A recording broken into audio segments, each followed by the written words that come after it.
Hello, ladies and gentlemen, and welcome to the Say Report. I'm your host, Evan Decker, and joining me, my host companion, Sejan Sorowick. Sejan? Hey, Dev, what's going on, man? Not much. Wild. I'm in a really good mood, and mostly because, as promised, we're going to talk about all the Christmas entertainment that we've consumed since, well, the beginning of this month, really. Not just since the last episode. Though I will say I did kind of put my pedal on the gas. My pedal to the floor on the gas to watch more Christmas stuff this week. Yeah. That metaphor drove away from you faster than this whole month has from me, man. But yeah, I know this month has flown by. I cannot believe we are like 2 days away from Christmas. It's 3 days. I also keep 2 days forgetting that Christmas. technically, Continue. technically this isn't going to be our last episode of the year or the month, even because like there is this weird tale on Monday next week. Wednesday Christmas is the weirdest Christmas. I feel like Wednesday the Christmas world is just bizarre. shut down as of last Sunday. And I feel like... Or the weird opposite side of that coin, things that normally would just shut down kind of are in this weird space not to, because there are like 2 business days, 3 business days where like there's this conscious decision in some businesses where they're just like, yeah, I guess we are going to open up between Christmas and New Year's this year. And who the fuck is going to be doing anything between Christmas and New Year's? That is dead time. But yeah, anyway. I know. It's very strange. I'm right there with you. As I sent to you when I went to go see Sonic the Hedgehog 3, which we might touch on this episode, they had to put up signs at the movie theater that they're not doing holiday... Oh, I never sent you the picture. They're not doing holiday pricing on the Tuesdays. Even though it's Bargain Tuesday, because it's Christmas Eve, you're paying full price. I do believe you sent that in the business section or something. I saw that in one of our I know I sent it somewhere, right? We got too many threads, but yes, I did see that they were eliminating holiday pricing throughout or bargain pricing throughout the holiday season, which is, I thought, kind of the opposite of the spirit of things, but it is what it is. Yeah, right. We want to make sure that we're making money. Oh, okay, that's something for you to do. Oh, there it is. No, I sent it to you directly about Bargain Tuesdays. I was just thrown off by my Mega Man picture. But the other reason I'm excited to talk about Christmas stuff, but I'm also excited because we get to do something else. Sejan, have you watched the new Superman trailer yet? I have indeed. Oh, well, I have not. So that's okay. Will asked me what I thought about it, and I thought, let's give Will a Christmas present. We'll do that Say Report thing where we stop recording, watch the trailer, and then immediately react to the trailer. Well, spoiler alert, I wouldn't mind watching it again. I didn't think you would. So what we're going to recommend, if you're in the Discord, there'll be a link to it in the Discord for you to follow. I have sent Sejan the same link to the one that I'm watching, just to make sure that there's not any funny business. And we'll be right back after this trailer with our reaction. See you then. Well, that ruled. Like I said, was not hurt that we had to go back and rewatch that. No. The reason I hadn't watched this, I had tickets to go see Sonic 3, and I figured there's probably going to be a Superman trailer before Sonic 3, but I only got 2 trailers before Sonic 3, which was actually pretty refreshing. It was a 10 o'clock at night movie, and I didn't need to sit there for 30 minutes watching trailers. I'm going to be honest. I don't mean to be rude, but like... No, but right. Not to sound like the old men that like complaining about clouds, but like the number of ads intertwined in between trailers now. I don't know if that's happens to you. Oh, that's happened to me too. Like, I'm so glad. I was gonna bring that up, and I'm happy that you ripped off that Band-Aid first. Like Airbnb commercial between Minecraft and I don't remember what the other trailer was. But... It's just like it really kills like the vibe of the whole like movie thing. Because I remember that there was a time when there would definitely be no ads, right? Like that's the big thing. Is like they never used to have dream, ads. Sejan. And then they added ads, but the ads were always either beginning or end, maybe bookended of the trailer. So like there was a whole section of trailers, and then you got like an ad, and you were like, okay, that means the movie's starting, right? And then you got like you like took a breath and got ready for the next movie, for the actual movie to begin. Now it's a fucking crapshoot. You never know when you're getting to the end of them because of the fact that they do these in between things with ads now. You never know when the last ad is or when the last movie trailer is. So it becomes this just kind of just like, okay, is this it? Is this it? Like there's no flow, there's no vibe to the whole thing. Weirdly, what they've tried to do is put up that blue screen with the rating for the film you're about to see as like the sort of, now it's time for the movie, kids. But even then, when we went to go see Wicked, like my mother was like, another friggin' trailer, and I'm like, no, calm down, it's blue, that means the movie's about to start, don't get angry, but I understand your rage. And also, in addition to that happened before Sonic 3, so I was like, oh, I was excited to have Sonic tell me, thanks for coming to see this one in the movie theater, buddy. And then I'm like, oh, that's not going to happen. But then that happened after the blue screen signaling that it's time for the movie. And I'm like, well, now my heart is all torn up. And it wasn't Sonic, it was Ben Schwartz. And I know he's the voice of Sonic, but I wanted them to have 3D animated Sonic and the gang telling me, thanks for coming to the movie, team. Hope you got a chili dog. Gotta go fade. You know how much less money, you literally just throw a 6-pack of beer at Ben Schwartz for 15 seconds of screen time is all you have to do compared to CGI. I mean, but Sumter and Marsden were there too. So like if it were just Ben Schwartzman, I'd get that. But I don't know. Maybe you just give the one donuts and the other one an actual paycheck. You know which is which if you're a Sonic fan. But yeah, so I thought I'd see the Superman trailer in the theater for optimal viewing. And then that's why I had put it off. And then I'm like, let's put it as part of the show. Let's open the show with it. I don't know what's going on. I'm going to say that. Yeah, I mean, it is calling itself a teaser trailer, and I think, like, in the true nature of an actual teaser trailer, I think it's actually just teasing a bunch of stuff about the movie and not giving any information away. Yeah. I think that they're doing a really interesting thing by front-loading the fact that, hey, yeah, we're going to have a bunch of heroes in this one, too. This isn't going to just be Superman. We see our Green Lantern in there. We see Mr. Terrific. We see a couple of other people. Hawk Girl, Metamorpho are definitely shown off. I mean, I think the big thing that people are kind of thrown off at first, but some nerds have tried to come to the explanation party, is Luthor Corp. A lot of people being really weirded out that it's not LexCorp, and people pointing out that Luthor Corp was what it was called before Lex takes over and like names it after himself and shit like that. So I'm that's where I was like, I'm like, oh, okay, so we're doing the Luthor Corp. He's not the guy yet. We're going to see Lex's dad. No. Yeah, and I feel like this has to, in that regard, tells you Nicholas Hoult looking amazing as Luthor for the few moments. Nicholas Hoult went as bald as you could go for this film. He shaved his head down to nothing and is wearing a bald cap. Yeah, it's wild. But he clearly, so we know at least part of the story is going to be something along the lines of him probably using Superman as his way to try and gain the business, right? Like either he's going to be trying to prove himself to his dad by capturing Superman or using Superman to try and promote himself. So that'll be an interesting story. I'm curious to see how far they go in that regard because he's not in charge yet, but clearly going to be a big part of the movie. I don't know. There's some good stuff. There's also, I mean, we can't not talk about Crypto, right? Like Crypto. We could not talk about Crypto. We could buck the trend. No. I'm very excited that Crypto is there. It does make me wonder if The Secret Life of DC Pets is part of the DCU. I'll have to dig up James Gunn's tweet where he says, these are the things that will remain canon in my universe, which, primarily was Peacemaker Season 1, except for the scene with the Justice League. Let's forget that happened. So, I don't know. I was, it's exciting. Crypto was there. And then I'm sitting there like, what made Superman bleed?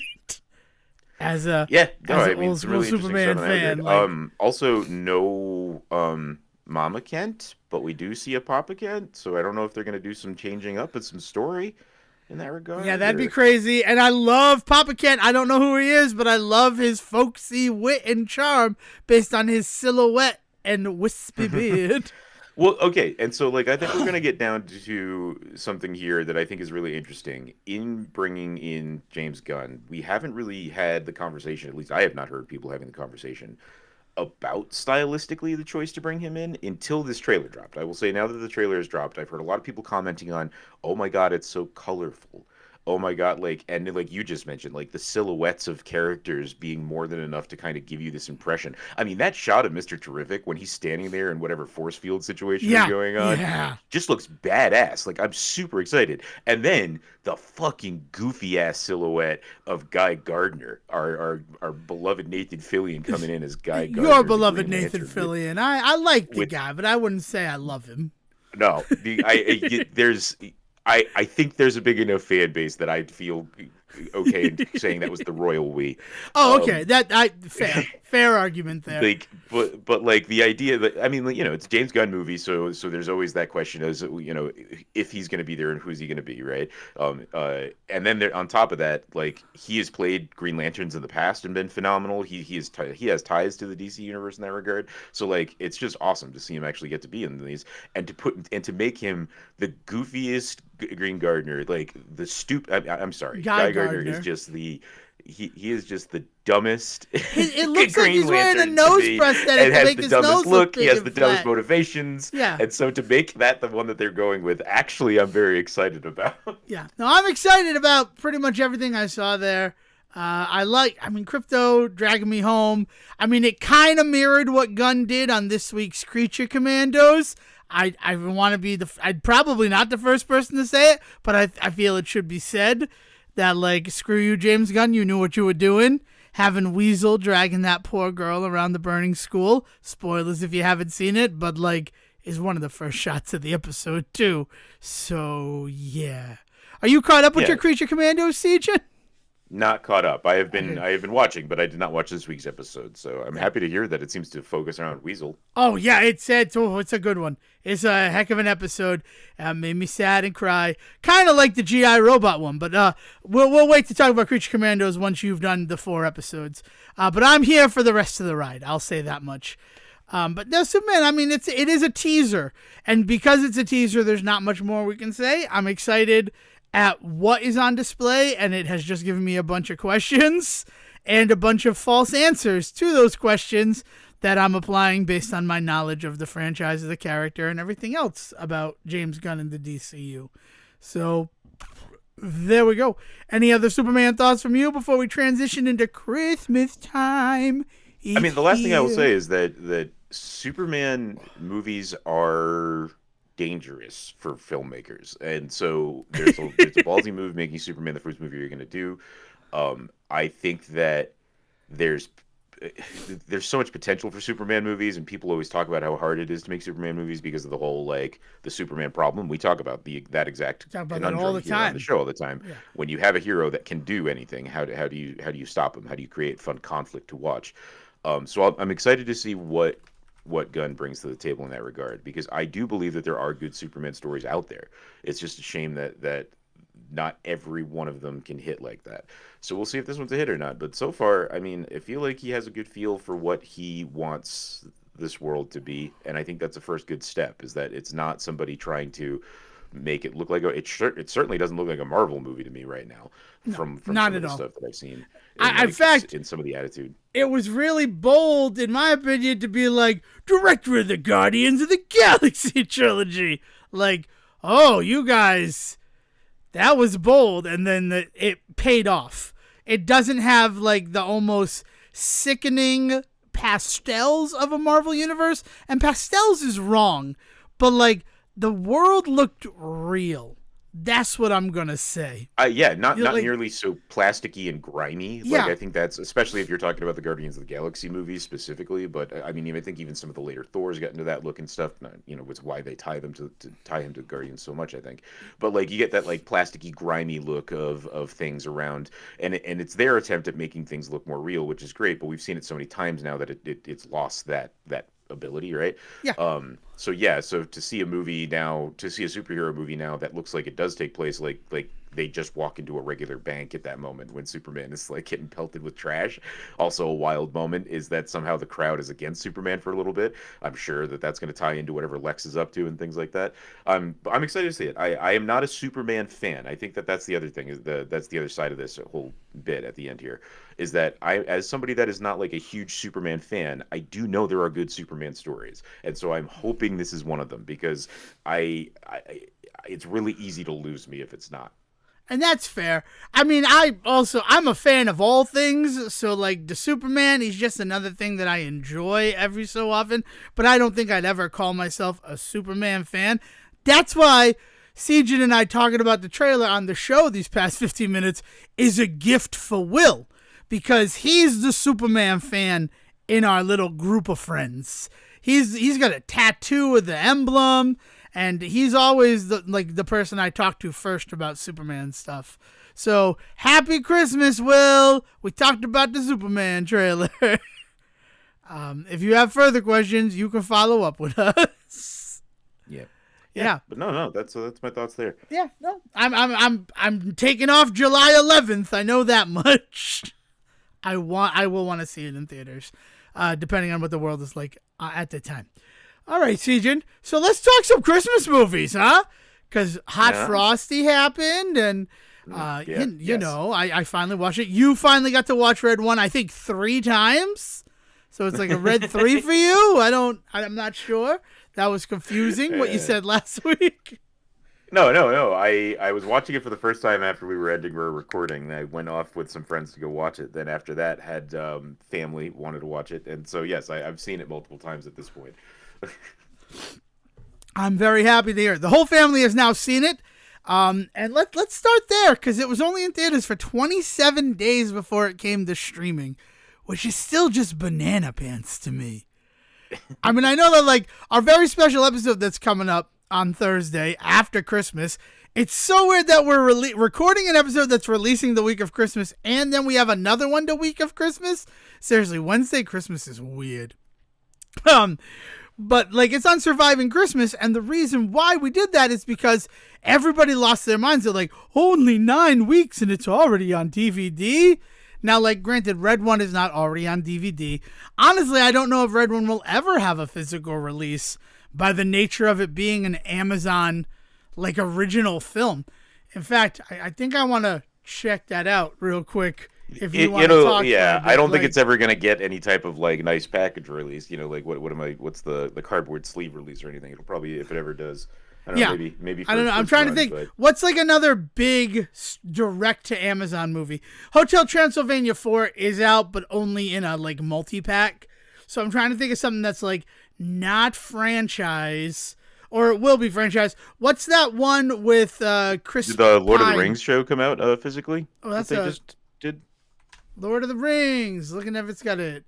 The motion picture trilogy. So what is the name of the new show? House of the Dragon. House Lord of the Rings, House of the Dragon. So Rings of Power. What's going on? It's the Rings of Power. Yes. It's on the page because it's an Amazon original. That does not have any sort of physical option. You have to watch it there. What was the... Well, I mean, if you were going to make a physical release for any group of people out there, right? I guess everybody hates it, though. So yeah, it's not... It's sort of the same thing. What is that Chris Pratt movie? Like, it's like The Expanse or something? No, The Expanse was the one that they picked up with Halle Berry. No, I remember which one you're talking about with, like, where he goes through time, Let's see right? if the Tomorrow War has a DVD release. Tomorrow War is a book and a series on Prime. So, yeah.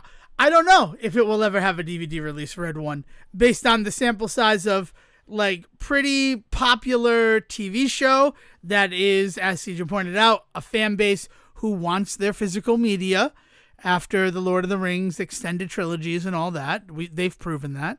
And then something like The Tomorrow War, which, you know, is like the action movie that tends to get a physical release because your dad doesn't understand how to use Amazon Prime.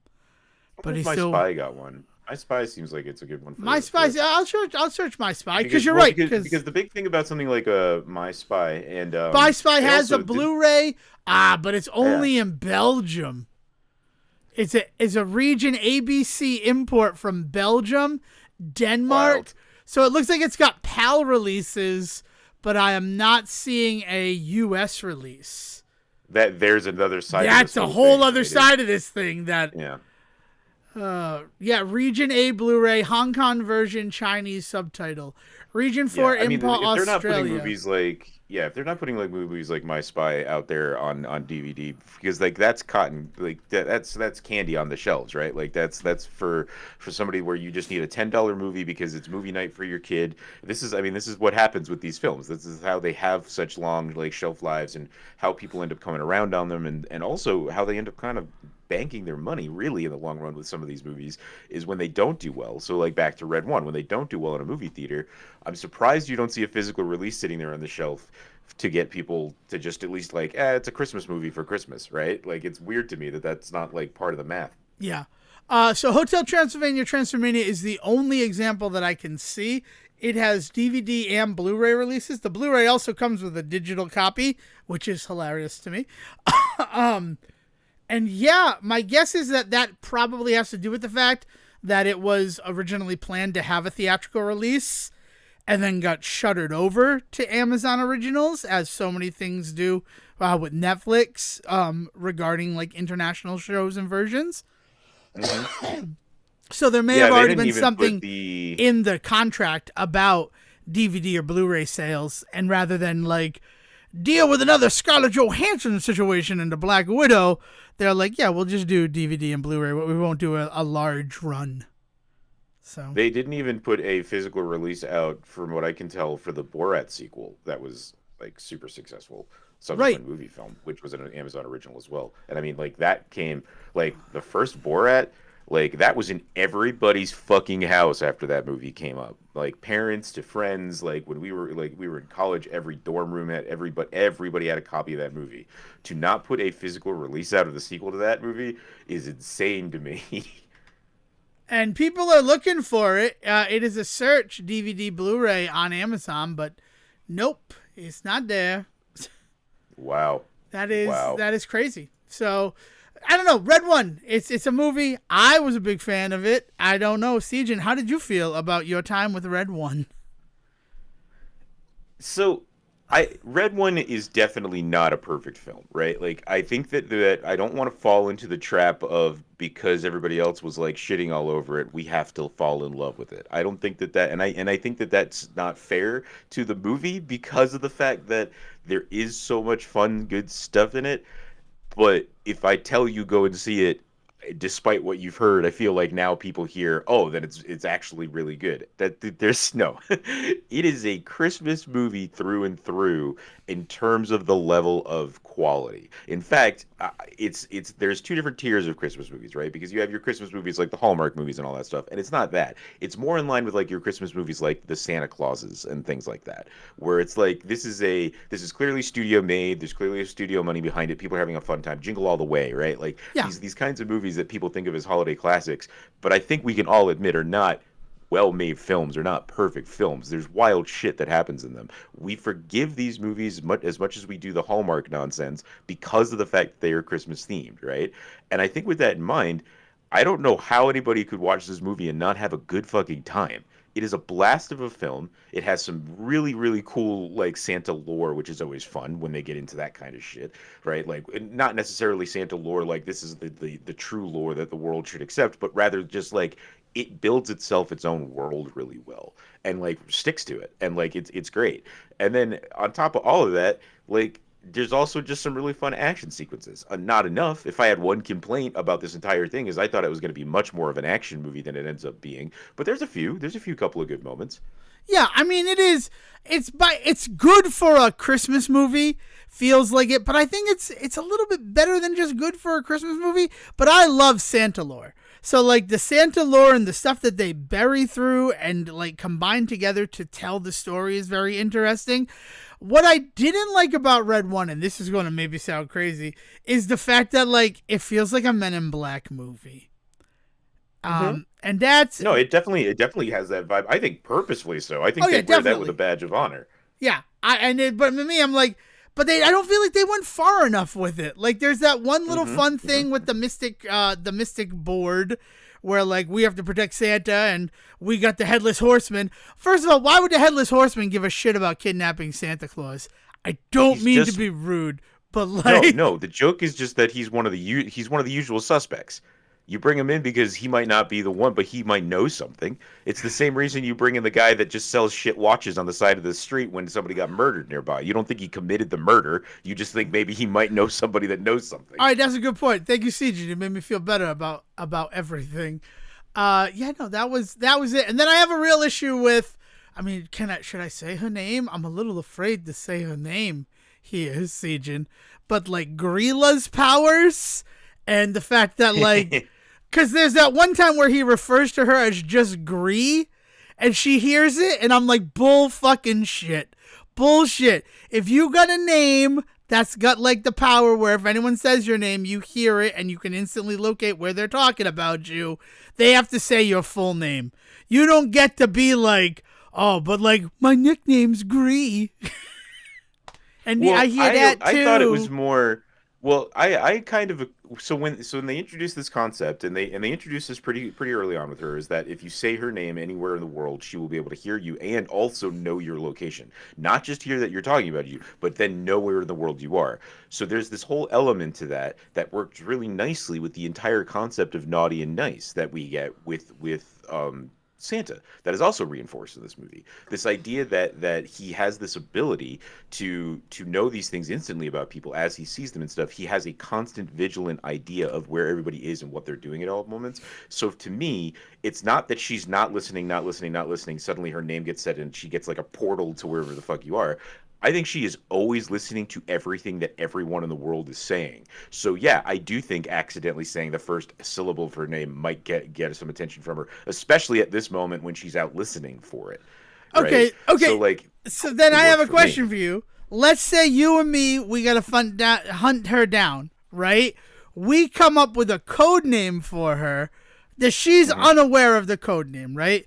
Like Yep. we call her Ice Witch or whatever, right? Like Ice Witch, Ice Witch, Ice Witch. But then if she becomes aware of the fact that we refer to her as Ice Witch, then we couldn't call her Ice Witch anymore because she'd be listening for that too. Possibly, it would have to be explored in like the context because like maybe Ice Witch, it's a little on the nose, so maybe she'd be able to maybe she'd be able to pinpoint, but other people in the world might be saying something along the terms of Ice Witch, right? Because there's other. Yeah, like I, we'd I be kind don't of hiding believe in there's many plain people in the sight. world randomly saying the name Grilla, right? Yeah. I don't want it to happen to you, but if you said it or I said it and we were suddenly attacked by her and the show just like went Th- down, that would have been But cool. this does bring me to one of the things that I feel this movie does really poorly. It sets up a lot of stuff that never really truly pays off in a satisfying way Oh, in like Siegen. little things, right? So one of the things I will point out is there's this weird implication at some point that Nick, played by Chris Evans, who is the thief in this movie that is kind of found himself in the middle of this whole story and ends up becoming the big hero of the whole thing, right? There's this moment with him where they start to imply that he has this ability, like supernatural ability, to look at people and know awful things about them. He's able to see the naughtiness, right? And one of the things is that the world has just beaten out of him is the ability to see the nice, which is his whole thing. He needs to be able to see that.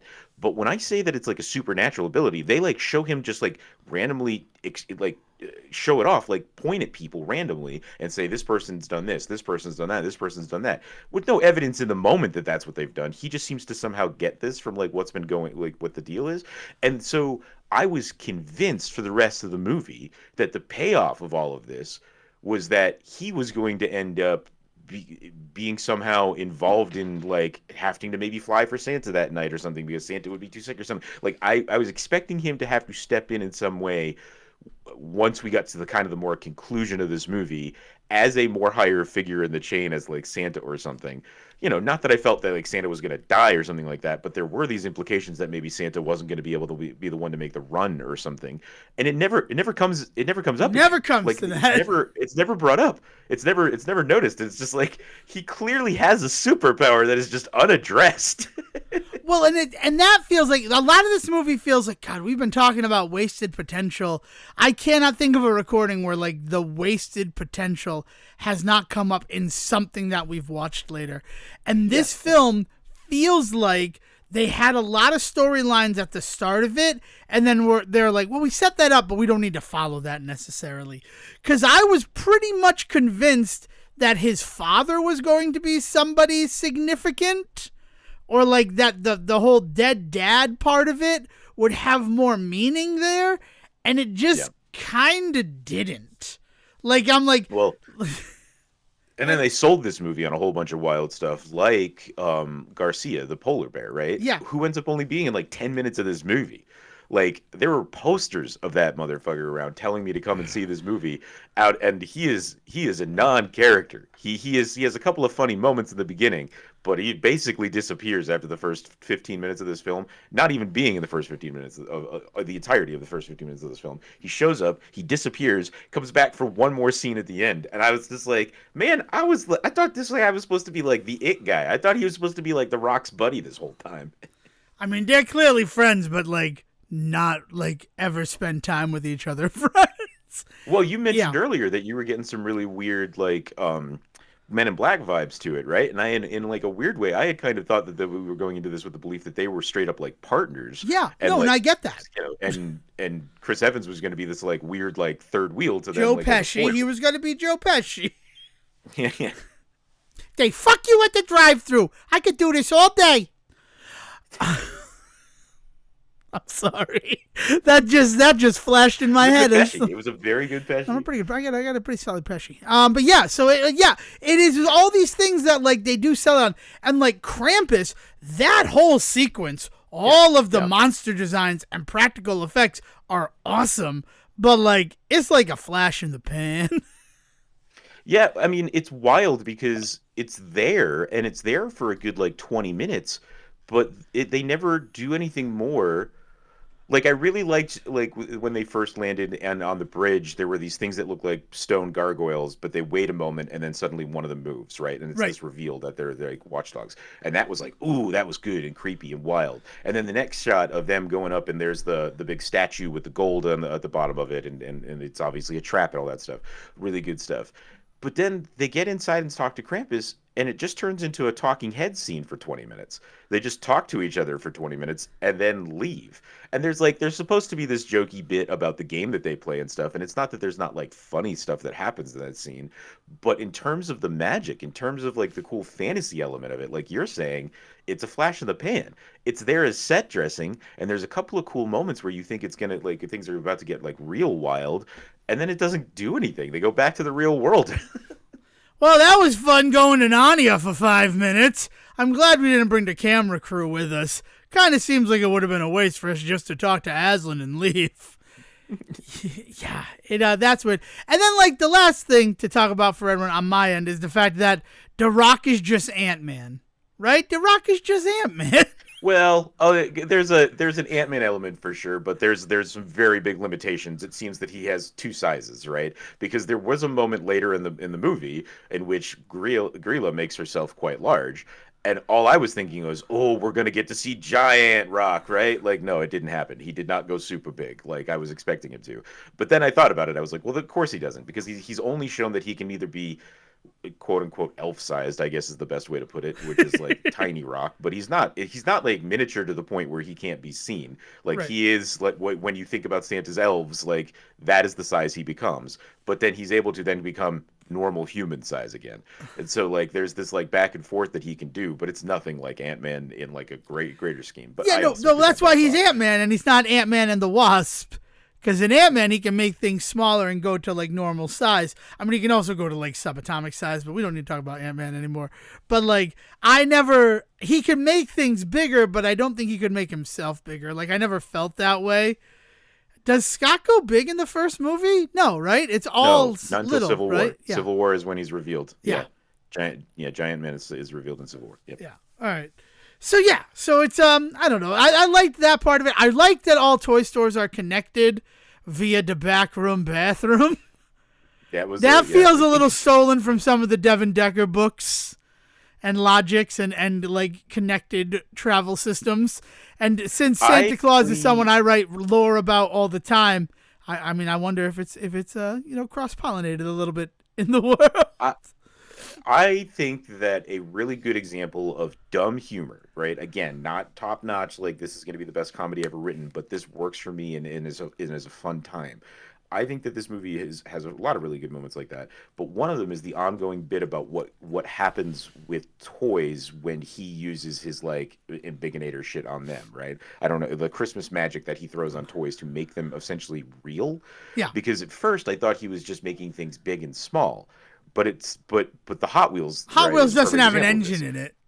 It's a working car when it becomes big, and they use it, right? And then there's another example of this when he does this to a rubber chicken, and it becomes a live chicken, and there's an entire backstory that we don't get into because he knows this chicken. The chicken responds to him. He calls it by name and gives it an order, and it listens, and then it comes back to him later. And the chicken talks the whole time, right? Isn't it like saying shit as it's running around? Yeah. Yes, it is. Well, like, wow, but, like there's this entire wild aspect of like, and it's because, and I was okay with the fact that there seemed to be some inconsistencies because of the idea that it isn't just this makes things bigger, small situation. That is a one or the other situation.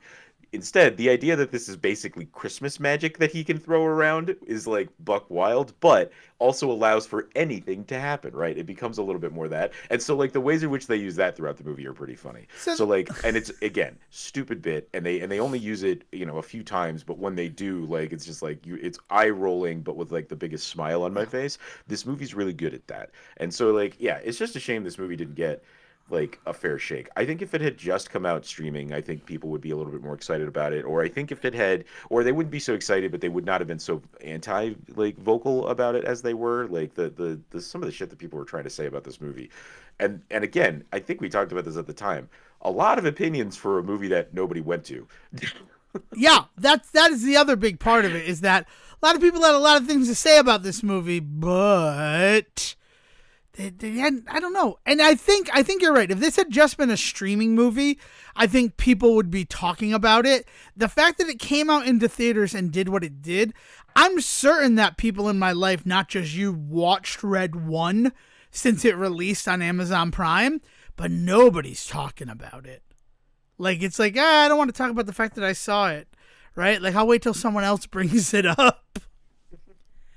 I don't know. I enjoyed it, though. Also, it'd be remiss if we didn't mention the giant Rock'em Sock'em robots, which always reminds me of the day that we came up with this show, and we got to play test the giant Rock'em Sock'em robots at the Dave & Buster's.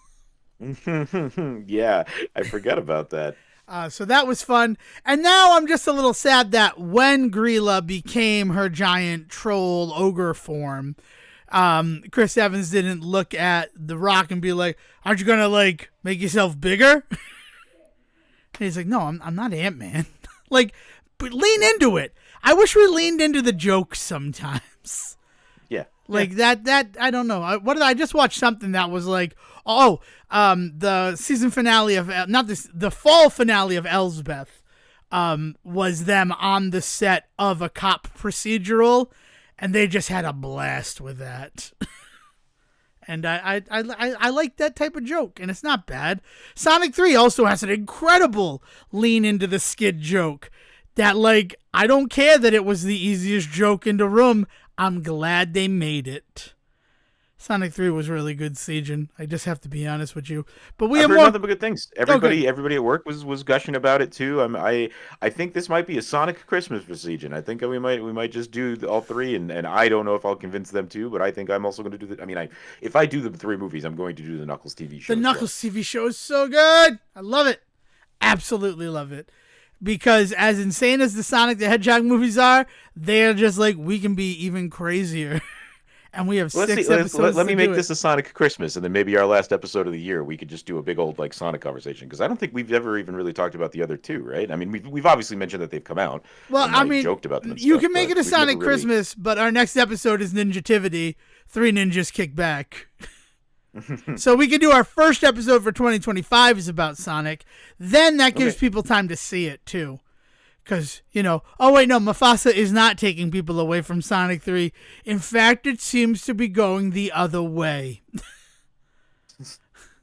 I mean, like the fact that Sonic 3 made double the amount of money of the Mufasa movie on its opening day, that made me really happy. And not just because, like, Sonic 3 is a movie I enjoyed, but because I don't understand Mufasa based on the things I know about the film. Like, how you gonna make Scar a sympathetic character? Like what? Yeah, well, so I mean, that's the big thing right now, right? Is like there's this big move in Disney to try and they did that thing where they saw like, hey, there's a bunch of people that really seem to like our villains, and then completely misread what they liked about them and was like, so let's make them the heroes now. And it's like, no, the campy nature of these characters made people fall in love with them being bad bitches. If you don't let them be bad bitches, you're not gonna have the people come along for the ride, and it's rarely worked for them. I can't. I think the first Maleficent was one that I heard some people say I some love it. Loved the pretty first fun Maleficent. stuff about. Surprised. Like, honestly, Right. did not see it until Doug Benson was like, no, it's worth watching. And I'm like, oh, okay, cool. Thanks for the recommendation, Doug Benson. Like, But that we but were yeah, not going to see it until that conversation behind the comedy yeah. club. Like, But oh, all since right. then, like, I mean, the second Maleficent, Cruella, like, they have not really landed with people, and like these like sympathetic villain movies that Disney keeps wanting to try and make, and I don't, I don't know why. I don't know why they don't want to just have some more fun with the characters as we know them, why they need to do this other stuff. But I will say, from everything that we know about The Lion King and all that, from what I've seen, it's at least as far as previews, and maybe you just know some stuff that I don't. Scar doesn't seem extremely sympathetic so much as like he seems to. I don't know. I sympathetic is not the way that I think that movie's going. Broken, I think, is really the way that it's going to go. But I don't know. Mufasa is in a weird space for me because I think that the tech that is behind the Lion King was one of those things where it was like groundbreaking to the point where they should not have used it. Yes. Like they went too far with the technology in that, but like somebody had to. And so like I very much celebrate that movie for the choices that it made in terms of what it did. Especially because in a weird way it was not about making The Lion King and making a good movie, but rather just like how far can we push ourselves?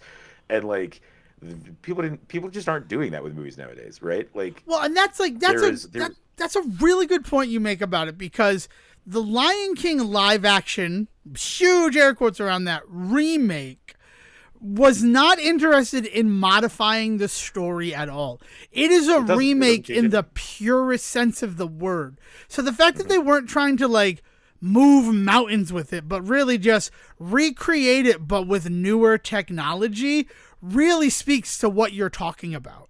Like, yeah, and I mean, and they went too far, and it wasn't received well, right? Like yeah, I think that like I think that's the story of that movie, and I don't think that means that movie necessarily should be demonized in the way that a lot of people like to, but that's a whole other conversation. But the idea that like they want to kind of go back to that technology and do something more original now this time is exciting. I think it like the fact that people are just already not on board. I don't know. It's a bummer, but I am not anti Mufasa. I also am not in any position to be like running out the door to go see it.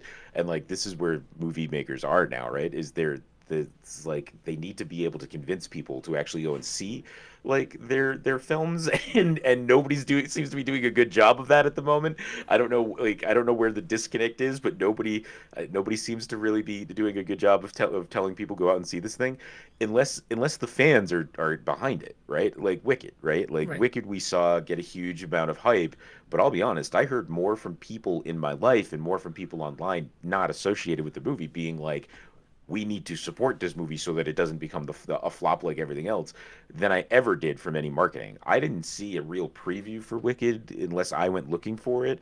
I didn't, I went to the movies a lot. Didn't see Wicked in the I movie saw a theaters. Wicked trailer before almost everything that I saw after a certain point in the year. Did you know that the 2019 Lion King is $1 billion earner? Uh-huh. That surprises me. But then the other thing that does not surprise me is that $1 billion, 1.1 of that is international. 1.1 billion was made internationally, and domestically it's only 543 million. Only 543 million. But it speaks to the fact that like we didn't It's really their like most it in this country. successful I think it is still their most successful live action remake, despite the fact that Jungle Book had actually gotten some really good reviews and some really good cred behind it. Despite the fact that there had been some very serious hate watching for like Beauty and the Beast and Cinderella. I liked Cinderella. I'll go on the record and say it.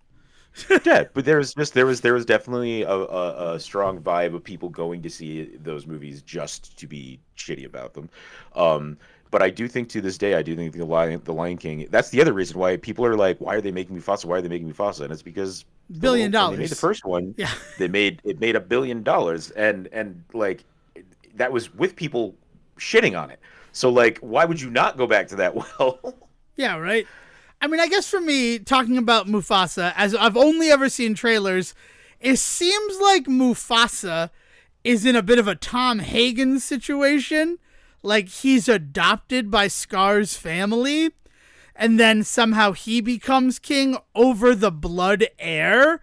And that, to me, reads like, well, like, now I kind of, like, understand why Scar feels slighted. Right?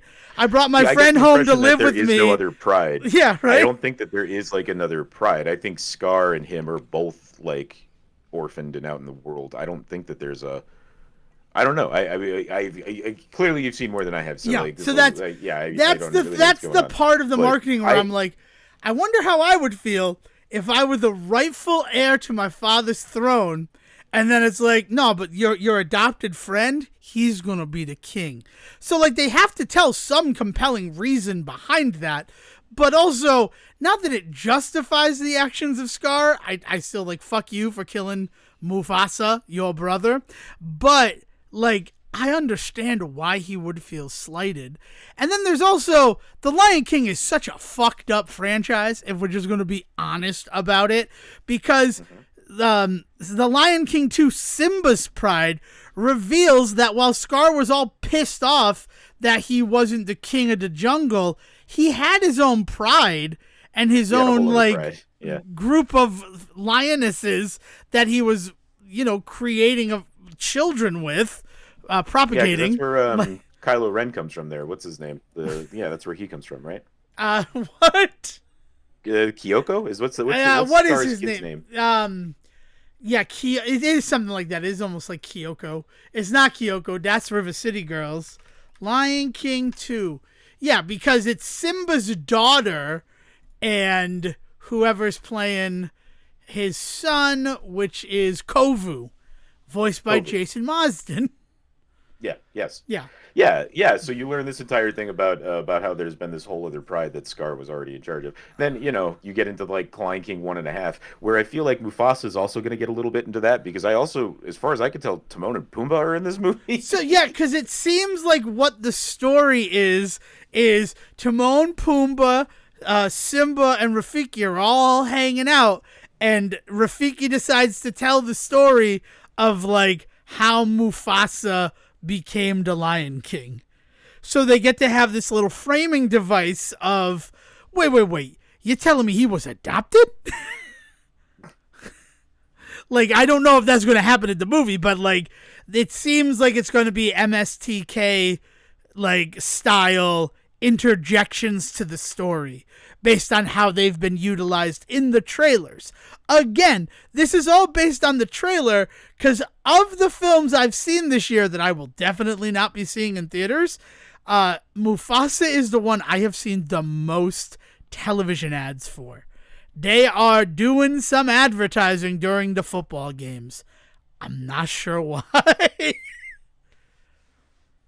I don't get it. Because nobody's going to movies, Dev. They're just really not. They're really not going to movies. And if that's where they're focusing is on stuff like TV, then that's clearly part of the problem, right? Because like there's a lot of people just. A lot of people don't have ads. Anymore. Like the only ads I see are during sporting events, and then the only movie ad I see is Mufasa. So there's that. Did you watch any other Christmas stuff, or do we want to move into Hot Frosty? I mean, we should definitely talk about Hot Frosty. Oh, we have to talk about Hot Frosty. I mean, yeah. But I also watched The Best Christmas Pageant Ever and Dear Santa. I don't know if you've caught either of those. No, I did That Christmas, which is the Richard Curtis what's the Love Actually, but like for families, like for kids. That Christmas, I gave you my heart. Is this not the new? song at all? This isn't. If I say the actual songs, it'll send people to Whamageddon. Actually, it has to be the Wham version specifically. I did not know that this existed. That Christmas is news to me. It's a fun time. It is saccharine. It pulls at your heartstrings. It is very much a Richard Curtis like holiday film. Like for anybody that knows his repertoire and what he does, he is the guy that made Love Actually. And so what he does is he tells this ensemble story where a bunch of people have interacting kind of things that are going on, but they're all doing their own thing, right? And then in the end, they all come together in one giant story, and it's all takes place on a Christmas, on a Christmas day, and technically Christmas Day and a Boxing Day. But the big thing is that it's the big conflict in the story is it's kind of Big Chill-esque. A storm comes through town, and so like it's a major storm. But there's some really interesting stuff in terms of the Santa of it all. Like he's actually like he's kind of a Deus Ex Machina, but that's not the right term for it because he doesn't show up at the end to fix everything. He shows up kind of like mid like maybe between acts 1 and 2. Like he is the end of act 1 going into act 2 to kind of like move the story along. Essentially, you get introduced to all these people with all these problems that they're having, and then he drops off very specific gifts for them all that then help them as they get over or through these problems moving forward for the rest of the movie, right? And then it all culminates in one big thing that they all end up dealing with together. And so like it's a very, very fun movie in the fact that like it's structured really kind of interestingly. The stories are all engaging, again, saccharine, like they're very, very, very like goofy, like kids book style movies, from which I understand this is actually based on a series of kid books he's written, yes, producing or written, yeah. So like there's like a whole backstory to that too, where these are actually based on another thing. But there's some really fun stuff that they do with it that was reminding me of some old school Disney like Recess and things like that too, because it is about a bunch of kids that all go to school together, all kind of having this like snow day. It hits a lot of really good references and a lot of really good points for me. But yeah, it's definitely one that I think I would only watch at Christmas. I mean, not least of which because it is so Christmas framed and so Christmas oriented. But on top of that, I don't know if it's the kind of movie that would work if it hadn't been a Christmas movie. I get that. Well, I mean, it's certainly something I would try. I like the Richard Curtis part of it, but we have the remaining Christmas movies. We have a pretty solid schedule of what needs to be watched and when. So probably not going to happen. I have to address something you said where it's kind of Big Chill-esque. What movie are you actually thinking about? Because the Big Chill, Big Chill, the one Big Chill, the one where the storm comes into town and they're all stuck at different things and Tobey Maguire dies by electrocution. No, that's a different movie. I don't know that's the ice storm. You're thinking the ice storm. That's what I thought you meant. I'm like, I think he means the ice storm because the Big Chill is the 7 college friends gather because Kevin Costner died. Plays the body. Yeah. Okay. Oh no, is it Costner? It's Costner. Kevin Costner plays the body. It's Costner. Costner dies. Yeah. Because there were plenty of references to Kevin Costner reprising his role from The Big Chill for part 2 of season 5 of Yellowstone. A lot of those jokes came from me, but also he played a corpse for the last 10 episodes of the series, and that's not even true. No, like I was thinking 6. of the Ice Storm, where it's all about, and like Kevin And he Kline does die ends at up the at end, like yeah. the key party and stuff, and it's a. That's what I thought, but I'm like, I just want to I just want to make sure that you're not like, oh yeah, I watched The Big Chill this weekend, and then talk about a kid dying. Like, I don't want that awkwardness for you, CJ. So I guess I'll talk about the other ones that I saw. Best Christmas Pageant Ever, based on the Barbara Robinson book, that seriously I think is what indoctrinated me when I was younger. I'll be completely honest.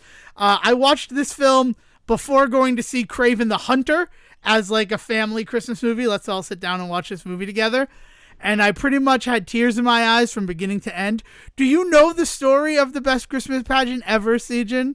Do you know anything about it? Okay. No. So basically, it is told from the perspective of a 5-year-old, a 5th grader, and she is in school with the worst kids in the world called the Herdmans, and they're a group of 6 siblings. So there's one for every class. Like, that's the whole thing. So, like, as the school year goes on, there'll be a Herdman in 1st grade, 2nd grade, 3rd grade, 4th grade, 5th grade, 6th grade. Like, it's that year where that is what has happened. There are 6 Herdmans, they're in the school, and they're ruining it for everybody. And this girl's mother ends up being in charge of the Christmas pageant. And because of the girl's brother, he tells them that church is great because you get cake and cookies and stuff. Like, whenever there's a party afterwards, like they have that little potluck thing. He's over-exaggerating, but he figures that these bad kids will never go to church. So it's this like super everything hitting together. He says it to the kids. They decide to go to church, but it's also the day that there are auditions for the Christmas pageant. So they go to the Christmas pageant, and even though the Christmas pageant is the centerpiece of this town, like none of the kids ever really want to like play any of the roles. So it turns out that like the Herdmans, because they're like interested, they like movies and things, they all want to be in the Christmas pageant. And because this girl's mother has never done the Christmas pageant before, she's like, yeah, I'll allow it, right? It's better than forcing kids to do it. I have no other volunteers. And then, like, you learn that, like, even though they're the worst kids in the world, it's because, like, they got a bad home life and they have to take care of themselves and things like that. And they learn from the Bible story, and they ask questions about the Bible story. That's where the indoctrination of Devin Decker comes from, of, like, why didn't you know the Christmas story, right, Sejin? Like, you know what the wise men were actually up to? What are you getting at? What? I think I do, but now I'm wondering if I do. Well, I just don't know if people know that part of it. Like, I feel like the wise men were there to give gifts to Jesus seems to be like the TLDR. But the fact that, like, King Herod sent them to go do it to identify if he was actually the son of God, and then he was going to kill him if he was. Yeah. Like, right, that's the whole thing. And they're asking, like, questions like, well, why would they just, like, agree to that? Like, it's a baby. Like, why would they agree to go on the mission? Like, thank God they did because of this. And then the other, like, why do they go off in the other direction not to give Herod the information? Why not go back to Herod and murder the dude who's like, hey, go kill this baby? Like, those are questions the Herdmans ask about the Christmas story. So, like, the whole town is suddenly, like, questioning the faith and the religion and, like, the story of Jesus. Like, it's always supposed to be so wholesome. Like, oh, even though he was born in a barn, like, all the animals were there and it was a happy thing. But, like, think about being Mary, like, having to go into a barn to give birth to Jesus. Like, that was probably scary. And, like, it is cold, and, like, in hindsight and with revisionism, it becomes this beautiful thing. But they, like, it's a very interesting movie. And, you know, Judy Greer ended up playing the mom, which was great. And I don't know, like, really good little, young actors in it. Like, I recommend it. And it's weird because it's one of those movies that, like, I only know about it because I know about the book. I don't know if it's gotten, like, did you know there was a movie based on this book from the 70s, CJ? I think I've seen like posters for it somewhere or like advertisements somewhere, but I had not clocked it as anything more than just a Christmas movie. I didn't realize that it was like a bigger release than that. I mean, 1983, I think, is when Hot Lips Houlihan, Loretta Swit from MASH, was in a TV movie based on it. I will get the actual year because nice. I want to. 1983. So the same year as Christmas Story. You have the TV movie Best Christmas Pageant Ever with Loretta Swit doing it. And it's real good. Fairuza Balk plays Beth, the girl that's telling the story. Wow. Nice. Like, I think I want to hunt this down. But like, yeah, like that was really good. And it's something that, like, my mother read that to me when I was in like second or third grade. And so I just remember it. Like, it's got a special place in my heart. So of course that movie. And then Dear Santa, I am going to say this. I'm still a little mad at Jack Black. I'm still a little upset with Jack Black. But Okay. Dear Santa is something I still wanted to give a shot. Sejin, I can't imagine just like completely throwing you under the bus if you said something that prior to saying that something, both of us had expressed similar opinions. Like, it bothers me as a part of a collaborative duo. Like, I certainly hope you would never do that to me. Yeah, I don't know, man, because like there's a lot of other stuff around that like came out at that time. So we're referring to the moment this summer when Jack Black decided to cancel the rest of the Tenacious D tour because of a comment made by Kyle Gass on stage involving a supportive notion towards the assassination of Donald Trump, right? Just that's the too long didn't read on that, right? Yeah. And a lot of people have still, to this day, as Devin has pointed out here, kind of take issue with the ways in which Jack Black handled himself in that situation.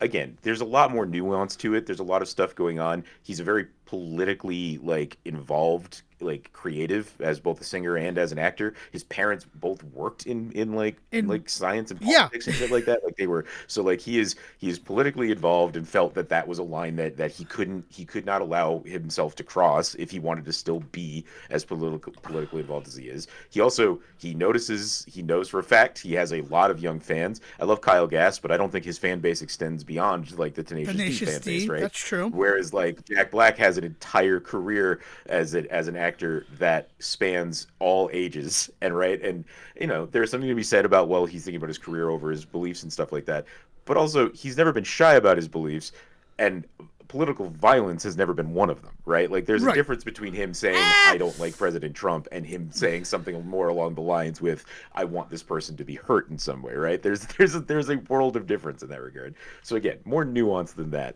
But yeah, he kind of had to take a step back from things for a while. Then people have been snowballing that with shit like the Borderlands movie and the Minecraft movie reveal coming out. Also, there was another movie this year that he was in that didn't do well. What was it? It was Borderlands. What was the other one? Where he did a voice. I don't know. I don't remember. I will look it up while you're continuing because this is good. There's been a couple of movie films that have come out that have not done stellar, right? And people are doing that thing where, rather than looking at the entirety of the production, they want to point out, well, it's because of this one person's involvement.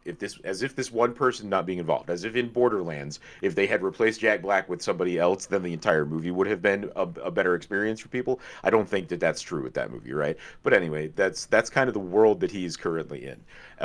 That being said, he now has this movie that I'm sure was probably definitely made beforehand. Kyle Gass is in the movie, so that was the thing where I'm like, well, Kyle Gass is in it, so this has to have been before it. It wasn't made afterwards. So. Well, again, I think another important thing to point out is that within weeks of that first event happening, him and Kyle Gass both expressed that they are still very good friends and that they will be touring as Tenacious D in the future. They just needed to take a break right now while things were hot in the political climate. So they have also already buried whatever hatchet they had or whatever, if they ever even had one. Kyle Gass has always expressed more than anything, he has expressed that he was sorry that it happened more than any anger towards it happening. So I have never gotten the impression that they are that they are no longer talking to each other. Yeah, I don't know. It just kind of felt like how quickly he did it. I just didn't love it. And honestly, now knowing this stuff, right, that's one of the reasons I bring it to Sejin, because if there is more, he will shine a light on it. The other thing he did this year was Kung Fu Panda 4, so I don't think I don't think that did as well as they wanted it to, but I don't think anybody's calling it a failure. But maybe I'm wrong. Maybe. No, No, yeah, I thought there was just another voice one that he had done that everybody was just like, oh, if Jack Black's in it, that means it's a stinker. It was essentially like the attitude all of a sudden. Yeah, not based I on mean, like there anything was that I'm straight up an seeing. article. I think it was the Atlantic that put an article out that was just like, "It's about time Jack Black faces the consequences Yeah, like for his personality." they were or happy something. about Like, that. Yeah. I don't know. I guess the only other thing about that comment is you say that he hasn't, but like in Post Apocalypto, which is a TV like little miniseries on YouTube, not a lot of people saw it. They do like part of the whole like fourth act of that is them trying to kill Trump Jr. Not that it's any sort of thing, but like that is a whole thing in it. And as soon as those comments happened, they took it all down. So you couldn't see it anywhere. That's the other part where I'm just like, I understand that like a PR person probably told you to do this stuff, but like, it just felt so disingenuous in the moment based on other things. Like not wanting to promote political violence, I get that part of it. But like, I think there's a better way to do it that doesn't feel like you're alienating and throwing under the bus a years-long friendship. But you know, it was a situation. I don't know how I'd react in that situation, right? Like I've never been in that situation, so I mean, also all of this seems to be very much focused on Jack Black's reaction to a stupid thing Kyle Gass did as well. Yeah, I think that that's also the other side of it. I know that people can be like, well, he can say whatever he wants. First of all, the amount of people that want to be like, freedom of speech, freedom of speech. This happened in Australia. So, like, it doesn't matter what your rights are in America. Right, that is true. This happened in a different country, first of all. Secondly, there's this idea that like somehow like what he said is should be allowed and accepted by people, and Yeah, it's like no, allowed is one thing. Allowed to say that thing, sure. I believe that he should be allowed to express his beliefs, but he can't then hold people like accountable to like and say no, you have to let me say these things. That's not, No, that's just no, not how that works. I get that. It's just I guess what he said, and I don't know why it's weird that we're bringing this up almost 6 months later, but it's a thing. It's a thing that happened, and it's something that did weigh on me with my decision on whether or not to watch this Jack Black straight to Paramount Plus film. Where he plays Satan, like that. Does he? I don't know. I don't want to ruin anything about it. I will say I was asked what my thoughts were on this movie. It's fun. It's a good movie. It's the Farrelly brothers too, so it's nice to see that mud whistle back with the Farrelly brothers. And that like I'm like, oh, Shallow Hale, that's fun. And then Kyle Gass was in the movie, so clearly, if it were made afterwards, it's buried. If it was made before, they didn't think it was so bad what happened in Australia that they had to cut his scene out of the movie, or recast it, reshoot it. So that whole thing, it's a fun one. But someone asked me how I felt about it, and like, it's real good until the ending, which like only gave me about an 83% satisfaction in terms of ending a film. I mean, so I look at that more as like kind of a Farrelly Brothers problem. There's a lot of their movies that don't stick the landing, I think is the best way to put it. Shallow Hal being another great example of that, right? Like there's all of this kind of concept there, but then it just doesn't ever pan out, right? So I think that's pretty in line with what I would expect right now with that. I mean, it does one of those things like Red One, you say they set this stuff up. They set up a bunch of rules in this movie, and then they just break them all at the end. And I won't say any more.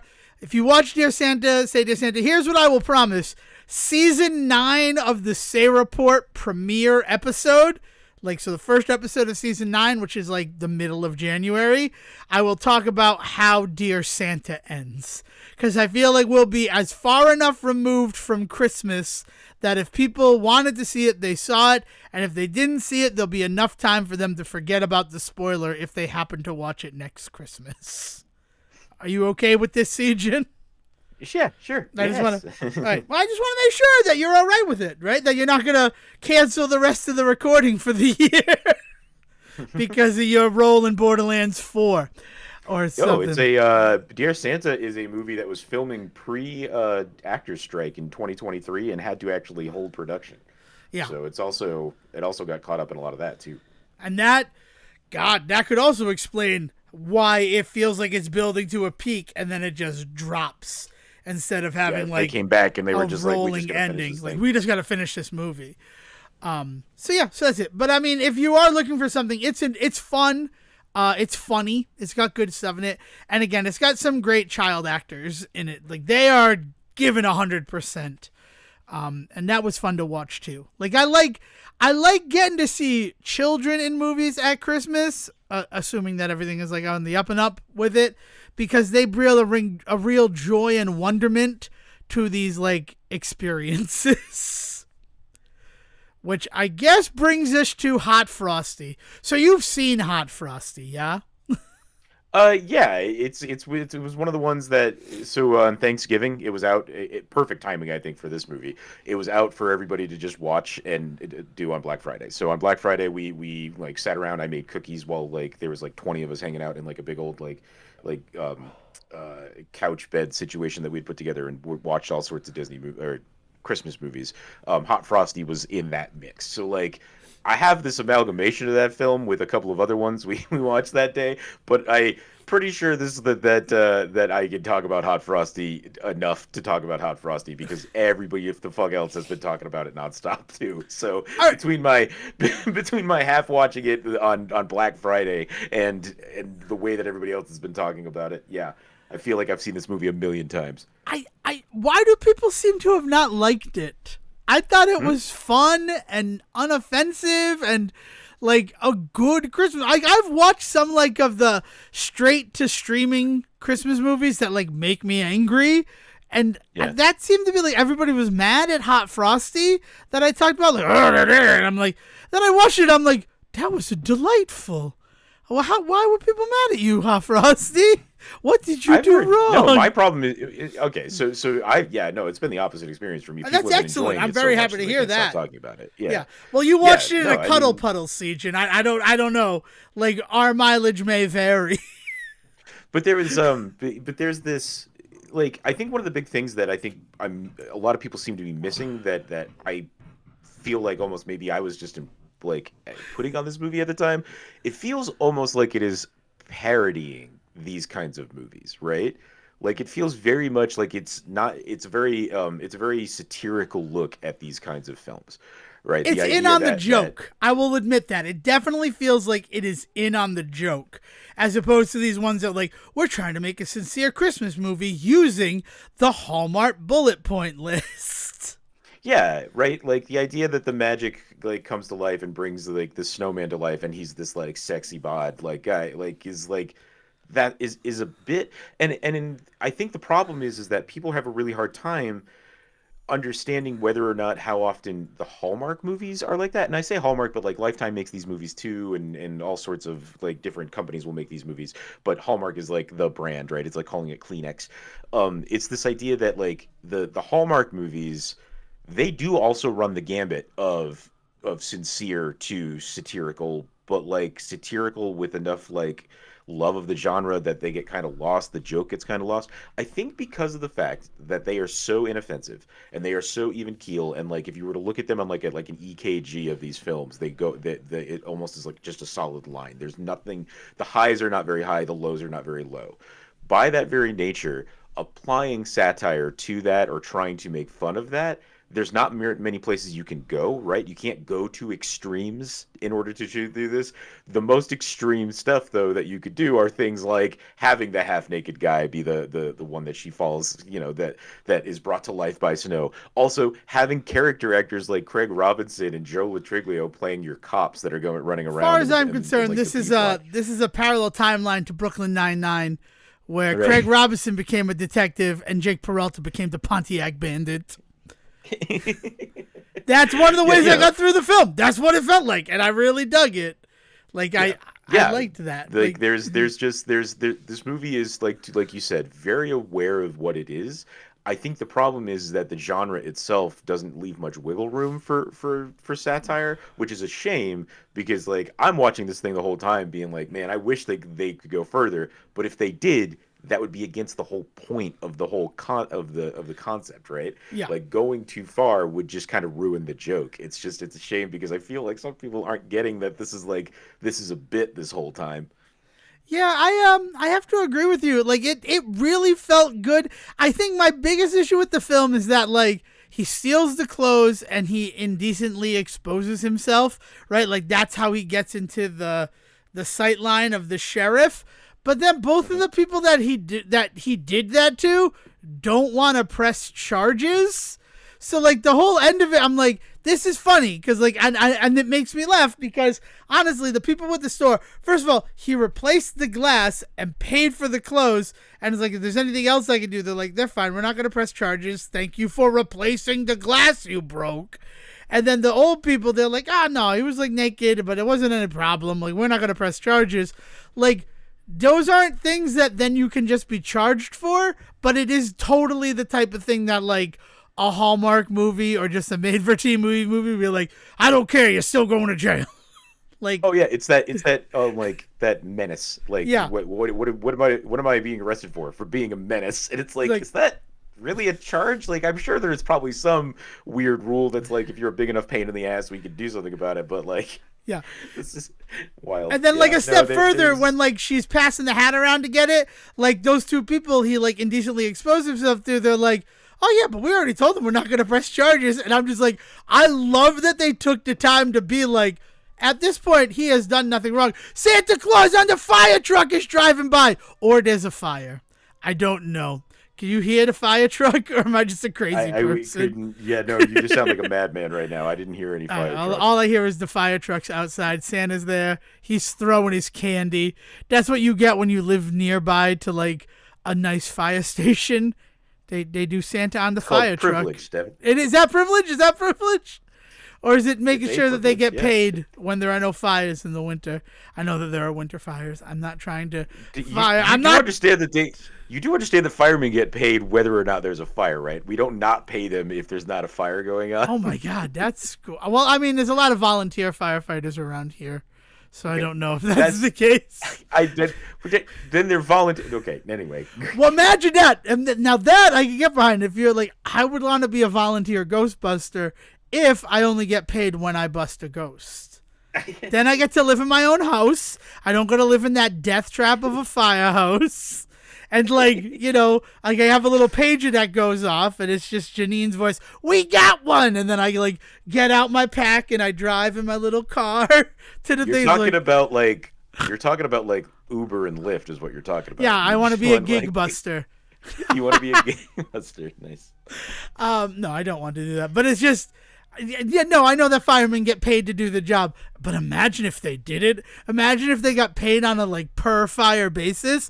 Would explain a lot why there's so many firemen arsons. Yeah, imagine if some government official came in and said, "No, we're gonna privatize the service." That would be awful, wouldn't it? Yeah, but it's happened. Look, I know. Thanks for making it real. Thanks for breaking the spell of Santa on the fire truck, Sejan. Back to the satirical world of Hot Frosty. See, if it goes too far, then it's just like, this isn't a good experience anymore. Oh, no. You reminded me that this thing is satirizing actually happens in the real world. Now I'm sad. Yeah. I mean, I think Hot Frosty's own worst enemy is the genre that it is trying to take, that's true. Dip its toe. Well, and also the fact that I thought they were gonna like, she wasn't. Spoilers for Hot Frosty. Run for the hills, right? If you stay in this greenhouse too long, you'll melt forever. I kind of thought that they were setting up for like Joe Latruglia and her to start dating. I'm not going to lie to you. Like the fact that Frosty got true love's kiss and became a real boy. That didn't jive with Devin Decker. Well, and for me, it ruined all like potential for a sequel, right? Because the idea being that if he had kind of gone back to Snow, and she had ended up with somebody else in the story, Joe Latrico would be a fine choice in that situation. It then allows you to say Hot Frosty 2 coming where and then that one is like, is this the one where he finally finds love, like that kind of thing? Like it's just kind of put a nail in the coffin, unfortunately. No, you can still do Hot Frosty too, where it's like an Encino Hot Frosty. I mean, you just do a Frosty guy, right? lady. Yeah. Like, I was trying to do an Encino woman reference, where like nice. they make a snow woman come to life, and then all of that. Though that, you could never do that. I mean, as much as Hot Frosty felt a lot like the movie Splash, which I will admit is one of my 10 favorite movies. It was on my top 9 at Blockbuster. Splash, Daryl Hannah, Tom Hanks, Jean. I'm watching Splash today. Screw everybody. Maybe not today, but I'm watching Splash this Christmas week. Mark my words, Siegen. Mark 'em! Excuse me. I don't know what's happening inside of my body. I had pancakes and soda. Oh, man. I ate like a child before we recorded today. I really enjoyed it. This is because you brought up Splash. Your body is rejecting it. But I know, I love Splash. And there was like some Splash feelings, but like guy brings lady to life. So it's a snow lady and she winds up with Katie Mixon's doctor there. That'd work for me. Also, the cast in this movie, like Katie Mixon, Craig Robinson, Joe LaTruglia, Lacey Chabert, Dustin Milligan. Like, it was a lot of, like, bigger names for a Christmas movie. It wasn't just Paul Campbell again. I love you, Paul Campbell, but you're in too many Christmas movies. And good on Paul Campbell, though, because my mother doesn't recognize him anytime.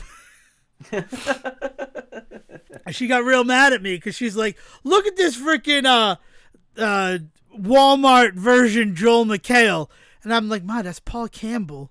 He's already the Walmart version Ryan Reynolds. He can't be the Walmart version of two actors. And she's like, what are you talking about? I'm like, that's the veterinarian from Wise Men and a Baby. No, it's not. Ma, I assure you it is. And then she looked it up and she called me a bastard. Get called a bastard at Christmas. Then Jesus, you'll know how he felt. Fatherless boy, Jesus Christ. In a manger, no rooms at the inn. What is going on this episode? I don't know. That just came to me. And now it's recorded for everyone forever. Siegen, I'm in a good mood. I don't know. It's Christmas. It's Christmas, and we're like weirdly like Saturday Night Live is our last new episode of the year. This is not our last new episode of the year. Like, we have another episode. Wednesday Christmas is weird. That's why the episode is called that. Wednesday Christmas is the weirdest Christmas. And I'm like kind of happy about it. I don't know, man. I've been just mooning out, I guess. It seems like a waste of time, but that's what it's all about. That's moving up, then I'm mooning out. So if you've been doing all this Christmas watching, is there anything you've been playing for Christmas? Oh, honestly, the Ebenezer Scrooge Metroidvania is only $10 on Steam, and I might buy it.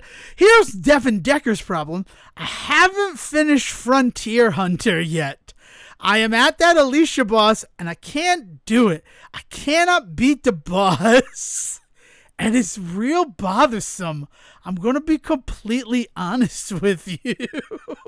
I'm sorry. Like, is this like something that you've been like trying real hard? I've been trying. Well, so here's the other thing is that like there's a boss rush section of the game where you can, it's not really a boss rush. It's more like an arena section of the game. And you can fight up to 5 different stages of the bosses. And there's a trophy associated with beating every boss on stage 5. And I've been having such a difficult time with the final boss. So I'm like, well, let's go back and fight these other bosses. I'm blowing them away even at the hardest difficulty level. So it's just like either I'm doing something wrong with this final boss or they knew that like the rest of the game was a cakewalk. I just don't know what to do. I'll be honest with you. The bell curve on it's kind of got you. Yeah. Yeah. Like it's just has it been any less or any more problematic in any way? It's the stuff has been there. Not really. Nothing like really happened where I'm like you fight a giantess and it wasn't like, oh, I want her to be my dummy mommy. Step on me, baby. Like nothing like that happened. And I was like a little afraid that was going to happen. But I will also admit that I'm a little bit checked out during the cutscenes because it came down to like you go far enough into this planet that you land on that you find a hidden civilization and they're like survivors and da, da, da, da, da. So you say, oh, we're just survivors from, because you are allied with somebody from the planet. So we're from her tribe and we're just exploring around to see if there are any survivors. And the big story is that the demons were like locked away in this secondary dimension. They're not called demons. They have another name, but I don't remember what that name is. Like they're locked away in this other dimension, and now I need to collect 4 items in order to open up the seal. And the father hairpin is like, oh, I remember this. I'm the one who sealed them away. And it's like one of those situations where, but he's like, because he has amnesia, the hairpin that is her father's spirit. I don't fucking know. And it just really feels like these people who are trying to undo the seal are trying to undo the seal to use that legion of the undead behind the door for nefarious reasons. Like, it doesn't, like, they didn't do enough of a thing to be like, oh, there's no way that these are not the bad guys. So it's one of those where, like, I kind of checked out of the story when it became, so these guys are trying to unleash these people, probably to use them as a weapon against their enemies, and, like, then we're going to have to stop it. And it just has not been fun. Like, the storyline has, some of the exploration levels are really cool. Like, you get to this area called the altar, and it's like an old church, and there you get the soul wings, which allow you to glide. And then you also, in addition to that, receive the ability to turn on these crazy wind machines. So it becomes a lot of vertical exploration as opposed to just horizontal exploration.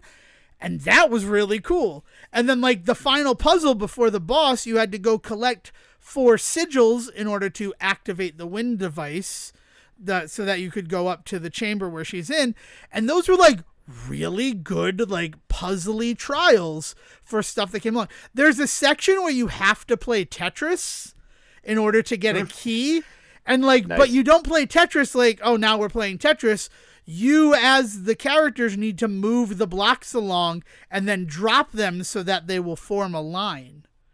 And that was really interesting. Like, so the game's got some good ideas. It's just, and people are like, oh, you're a prude. You just think everything's horny. You thought that Gun Girl game was horny because they talked about underwear. And I'm like, no. If they just talked about underwear, I wouldn't care. It's the fact that you got me running around as an underage girl collecting her schoolmates' underpants, and then the final boss I had to kill by giving her an orgasm.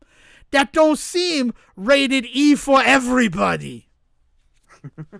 Which I bring up because I sent to you, some game just got reclassified. Balatro.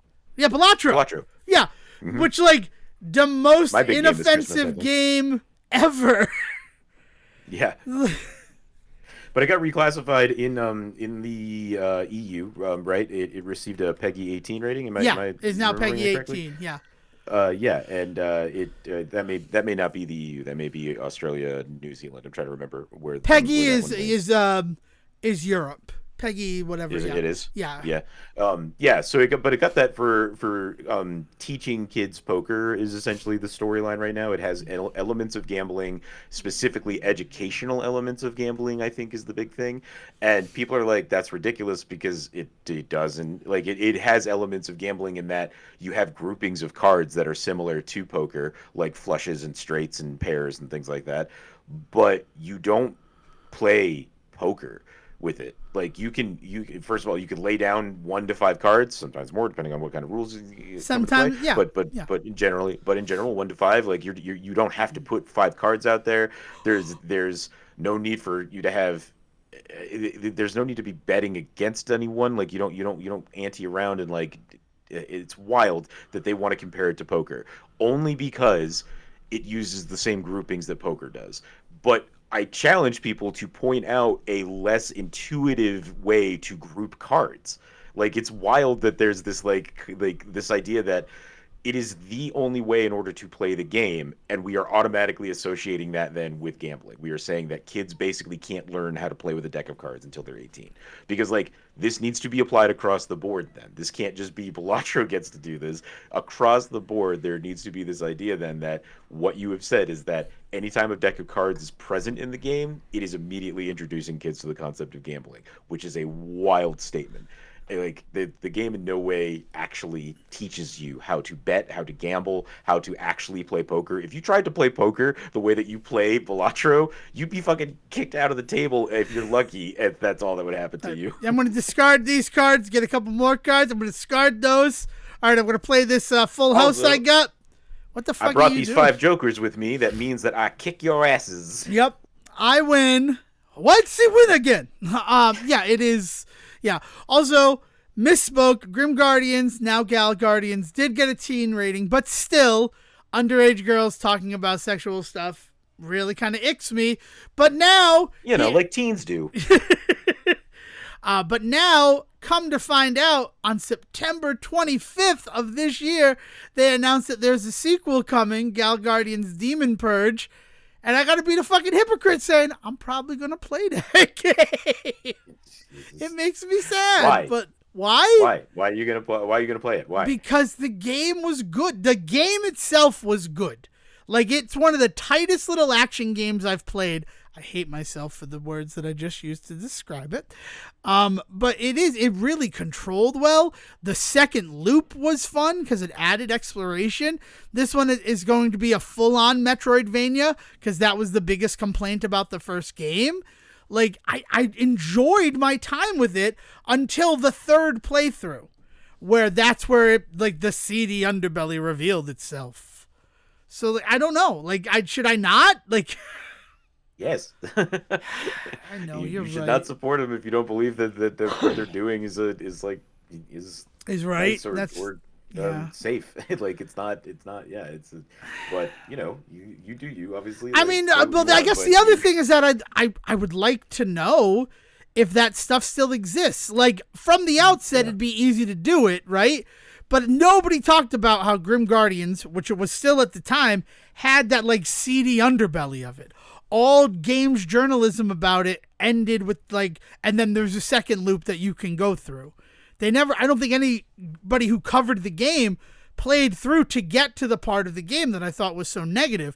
So if I gotta be the friggin' asshole who straps on my protective suit and plays the game to see if it has a seedy underbelly, I'm willing to be that guy.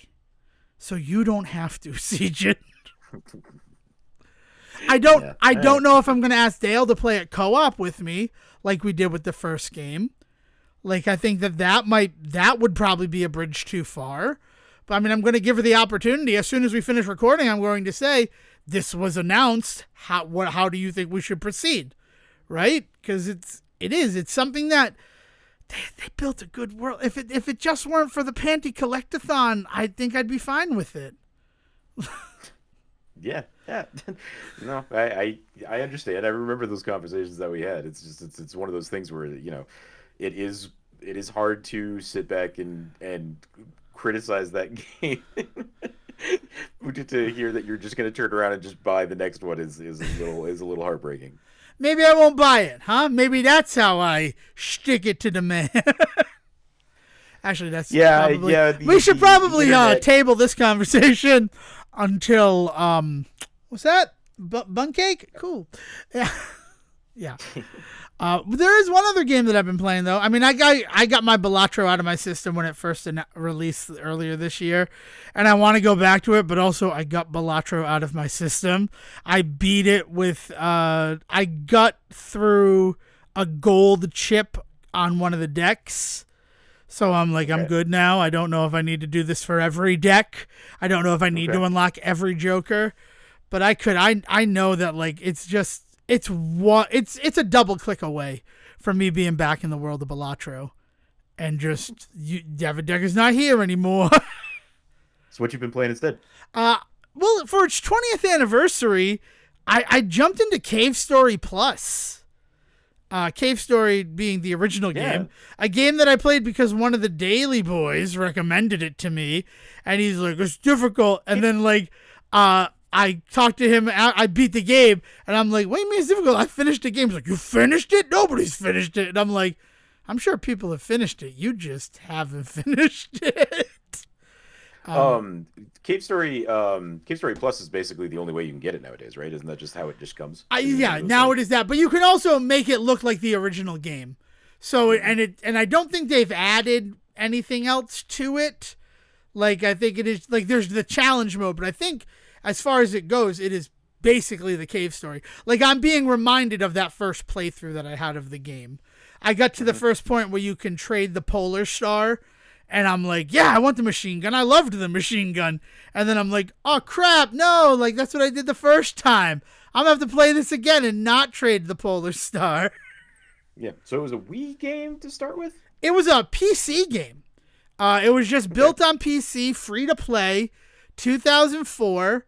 Like I said, I was so like, you should try this game out. And I just went to a website and downloaded it and played it and got all the way to the end and really enjoyed my time with it.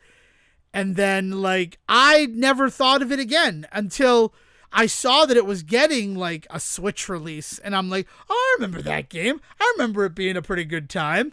Now that I'm thinking about it, it wasn't my first, it might have been my first Metroidvania that I ever like completed to completion. I hate myself, but it's the terms I use. I mean, I guess I had played, but like Metroid Fusion doesn't have as much exploration. It's pretty linear. And I don't think Zero Mission had come out yet. I think that was a 2005 release. But I know I certainly got it for Christmas when it came out. So I had played Cave Story beforehand.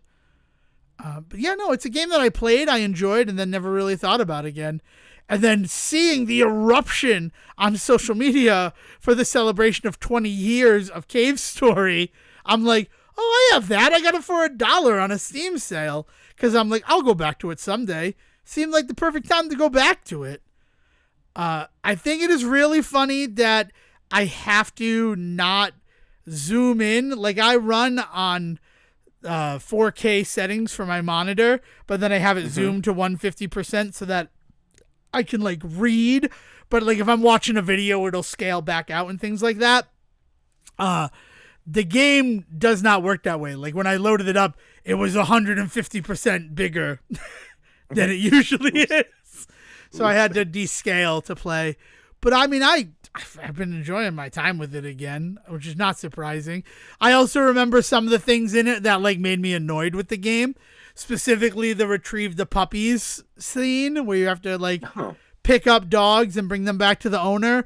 And then like the last dog is next to the next progression point. So essentially you go all the way to the progression point, have to return to the beginning and then go back again. Like, and that would just be a tiny annoyance to me, right? Yeah. Like it's one thing if that, but like if I could jump back to that, or like spoilers for the section of the game, when you bring the last dog, like you find out that she was attacked and stuff was stolen, it could cut back to that warehouse in the cutscene. Right. And I don't think that would bother anybody. Yeah, no, I mean it is a 20-year-old game, right? And it was one of those kind of early indie darlings that had kind of come out. It was one of those ones that hit, and people were just like, "Wow, I can't believe that this is that we're getting such good games from independent creators."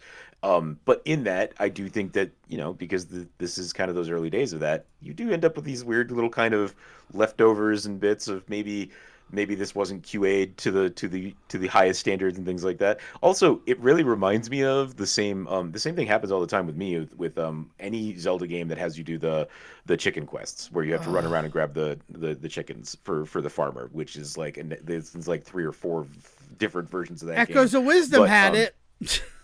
Yeah, and I was bummed about it. It happened, and I'm like, no. It had it more than once. You also had to go find the horse at some point. Yeah, in Echoes of Wisdom. Yeah. And then the cat one where you have to have down the cat suit. So that game has it more than in droves. But that same idea, right? Is that you're kind of going around it, and it forces you to explore the area, which is cool because sometimes you get to see things that you would normally see or get around to ways in which you would normally get around. But in your case, it also runs that risk, right? Of what happened to you in your case, where you end up getting all the way to the point where you're ready to move on. But you got to backtrack. You just got to backtrack because this particular quest that you're on is really, it demands it right now. You got to get that chicken back to that farmer. Yeah. And again, it's just that old thing, but there's also been that real discussion now.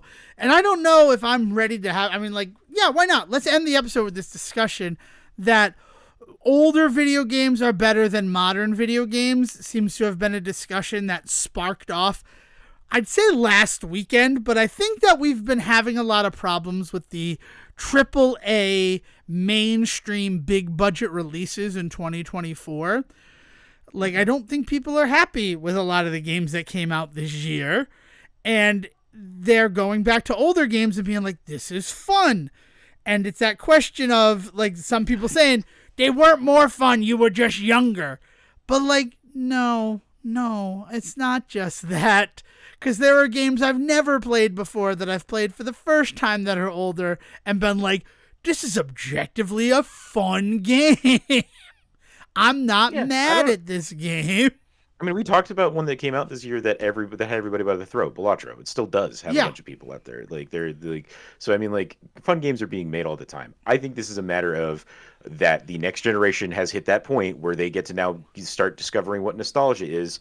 And you're starting to see a lot of people be like, oh my God, old games, they just don't make them like they used to, which is exactly what our generation said at one point, which is exactly what the generation before ours said at some point. The only reason it didn't go beyond that is because then they didn't have video games.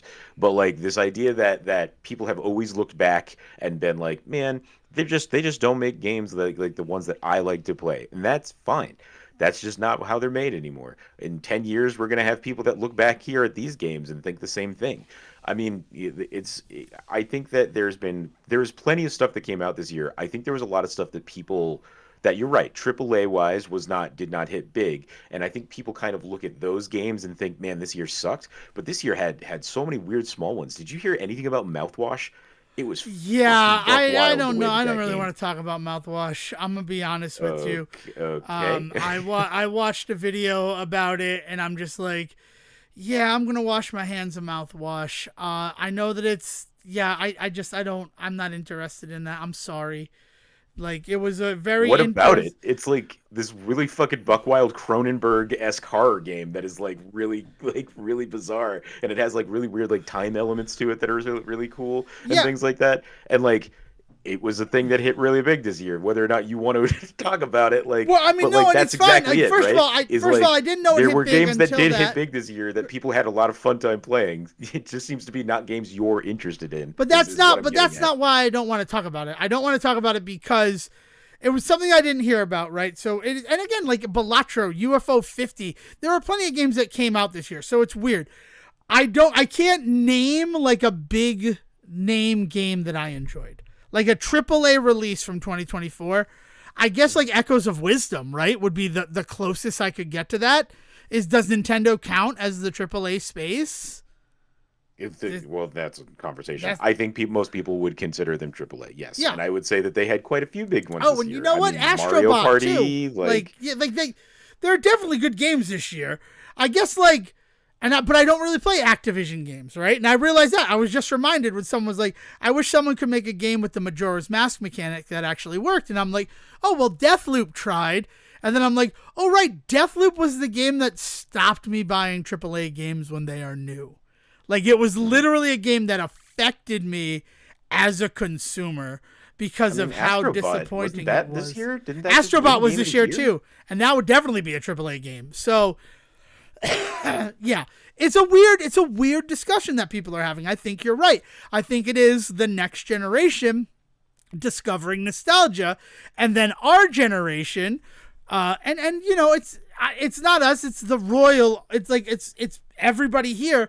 Like, we have this weird possessive nature over nostalgia in the ways. So I feel like some of these creators that are out there are coming out of the woodwork to talk about, like, they're discovering nostalgia, but this is what true nostalgia is. Like, it's weird. It is a weird discussion. And it is not just, as I saw one argument, like, you would only have 3 games, and if those games sucked, it didn't matter, you still played them. But, like, that's not a thing that made some games better, right? Like, there was more experimentation. There was less worry about the profit, right? I don't know. I understand that I'm an old man yelling at a cloud now too, but I'm choosing to yell at the other people in their cloud cars yelling at the cloud as well. So, like, it's been a weird discussion. But then you're right, yeah. And regarding Mouthwash, It's not something I heard about, and then when I did hear about it, I'm like, kind of interested. But the video I watched, I'll do it. It was a James Stephanie Sterling video. It was a Jimquisition talking about playing it as somebody who actually experiences like debilitating pain and like not enjoying the fun of it. And it just kind of like sucked any desire of me to play the game out of it. Like looking at the fact that, I mean, have you played Mouthwash? Are you going to play Mouthwash? Yes. Okay. Yeah. So it was a lot focused on the guy who is, the captain, who's like being kept alive via medical reasons and kept quiet with painkillers and what's going to happen when the painkillers run out. And then, the realization during the making of the video that they act like he can't communicate, but eventually, you find out, he can laugh and he can shake his head up and down. So he could communicate with them. They just chose not to look into it. It was like kind of a haunting thing that kind of like made me want to peel my skin off. It's a video I shouldn't have watched. But then it also made it like, I don't know if mouthwashing, as someone who's not played the game and who will probably never play the game, is something that I should register. So the story opens up with you playing that character and you blow the ship up. That's why you're in that. That's why he's in that position. And it's this whole thing about trying to figure out why he did that. Everybody else goes into a cryogenic sleep, and for some reason, he blows the ship. He blows a hole in the ship, and everybody comes up out of the emergency. It comes up out of the cryo sleep because of the emergency, and they find him, like basically half dead. And the entire reason, so the reason that they probably aren't communicating well with him, I would point to, is that there's a lot of stuff going on in that, like, there's a faction of people left alive after the accident that don't even want him to still be alive and things like that. And so, like, there's this whole aspect of, like, going back in time before the accident to see what things were like, and you get to see him, and he doesn't seem like the kind of person that would do what he did, and that's, like, the whole mystery aspect of the whole game. So, like, but yeah, there's a lot going on there with that character in terms of, and why he may or may not have revealed he could communicate or / would have been communicated with and that sort of thing. But yeah, it is one of the most buck wild video game stories I have seen in a while. And then to set it in old PlayStation graphics and stuff like that is just, it is a wild experience of a game. And like, that's the kind of shit that people are those are the spaces where people are pushing themselves. Those are the spaces where people are doing things that the AAA games this year just didn't for a lot of people. Because like, you're right that there were, we saw Street Fighter 6 this year, which was fun, but like, it didn't really move mountains for people in that regard. I think Street Fighter 6 was last year. Oh, really? Yeah, I'm looking at 2023 list. Yeah, it had a bunch of DLC this year, but it came out last year. Tekken 8 was the big one this year. That came out on June 2nd, 2023. Yeah. So, I don't know why Wikipedia has it on the list then. I don't know. I mean, they've also got Last of Us 2 remastered, so I guess there's an argument to be made there too. Yeah. I don't know. Street Fighter, I think, I'm not sure. I'm looking at it. There was a arcade version that came out in Japan in December, so maybe because of that and the rebalance that came. Like, Street Fighter is always a mess to look at how their releases go. So Suicide Squad was this year, right? What was? Was Suicide Squad 2024? Suicide Squad was 2024. Yeah. I mean, like, I'm trying to find something on this list that I know people played in terms of AAA games. And you're right that there's not. I mean, the one game I thought I found that people had played was from 2023. So, yeah, there's really just not much on here until you start talking about some Nintendo stuff, and then that's when we talk about things like Mario Party, or we talk about, even Brothership, which you saw. Thousand Year Door was this year. So. Yeah. I mean, our first episode in January, probably our second episode in January, to be completely honest. I'm gonna have played through Brothership. I'm gonna have that's my plan. If I don't get it for Christmas, I'll finally buy it for myself. So and I played a little bit of it, but still, I want to go back to it, right? Mm-hmm. I think I discovered, by the way, your thing about the ship not moving. I think it's the first time you hit an island the ship can't move because it's your only way back. It's connected to which makes sense. No, I was going back doing cleanup. So I think once it was you're just not in connected, it. the ship can definitely move on its own. I don't know. We'll have to, Yeah, and we'll that's have what to, it. And I'll that, have to hear what you have to say when you get back to this game. Oh, 'cause I'm very excited to. curious Like, hear. that's the thing. But it is. I was surprised because the way it said, it's like you can go do cleanup on other islands once you set your path, and then when you get back to the ship, we'll be closer. And it didn't happen. And again, I did play a very early build of the game, so who knows if it was something that they patched out or added. Power Rangers Reader's Rewind, right? They have been patching their little asses off. First adding the online play and then listening to community support. And now the game plays a whole lot faster. And the levels that were crazy difficult are a lot more forgiving. Everyone I've talked to about it says, I don't care. I'm not going back to the game. And honestly, I'm only going back to it because it is a quick drop in, do a level between like Christmas events type thing.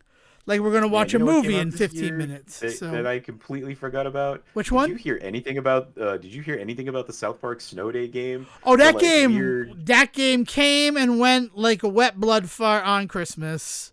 It weirdly tried to tie itself to the Stick of Truth Fractured Butthole universe, but was like in no way. It didn't look like it in any way. It didn't play like those games in any way. Yeah. But like the opening title card for the game has them in all of their costumes from Stick of Truth. But like that's they go back to it. That's the whole thing. Is that like we're not playing superheroes anymore because you new kid, you took it too far and it's not fun because you make yourself impossible to beat. So we're going back to the wizard stuff. And we're going back to the beginning of the wizard stuff before you fucked that game up.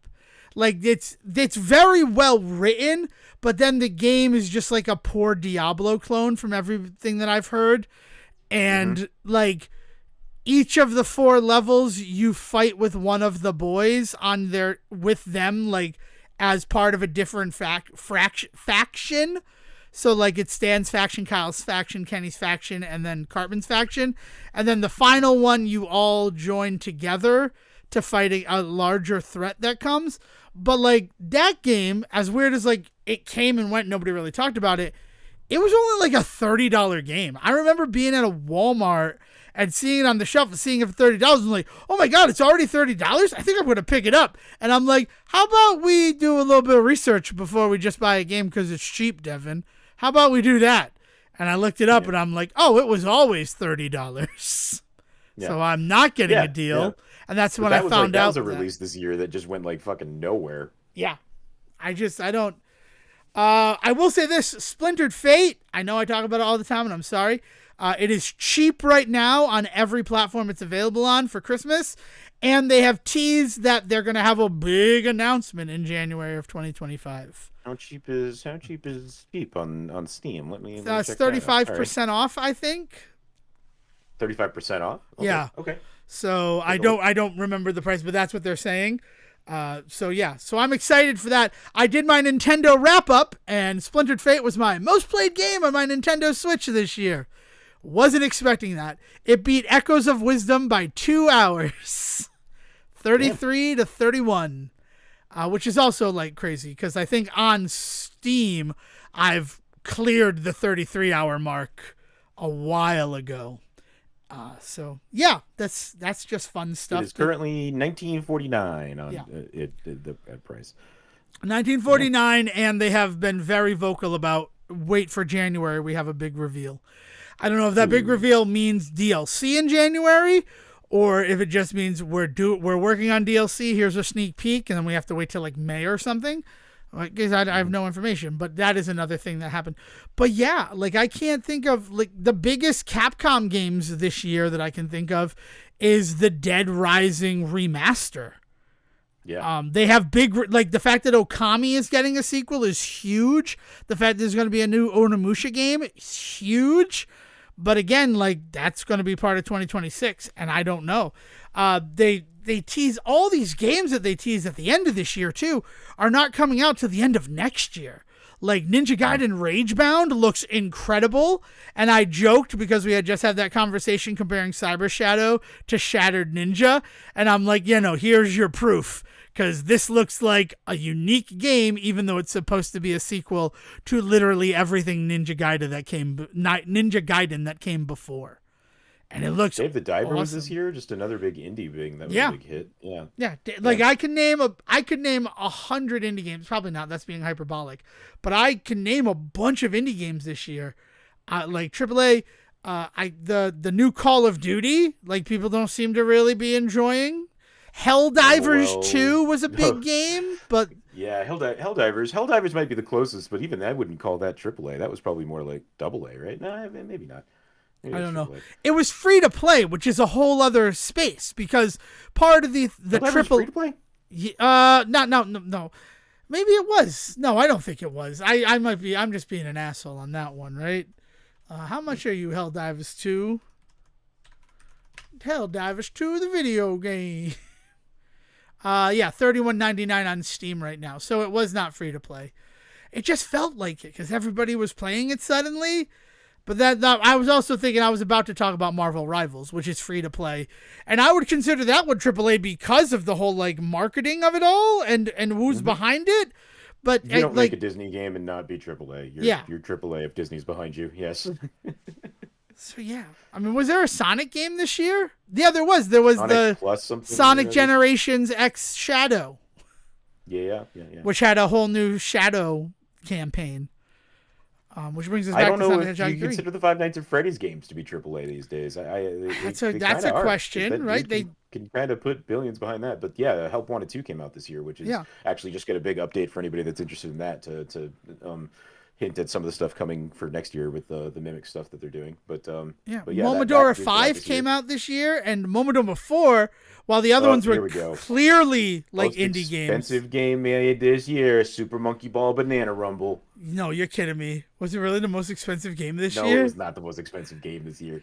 No, but I mean, like this was just not a great year for like AAA releases. There's definitely some good ones out there, but it doesn't feel like the avalanche of games that we remember getting as kids. But again, we think about our past as a monolith, and we put a bunch of stuff together that we shouldn't always often. Because like I just like when I thought like Street Fighter came out this year, and that was just a year ago, right? How many times have I thought about games being around the same time that are actually 5 years apart from each other, right? So like people just have this weird thing going on where they're discovering now that they like things from their past more than they like things currently, and that's just kind of something that we all discover. Every generation does, but we can't act like this is like a new thing that suddenly the world has changed in some way. Yeah.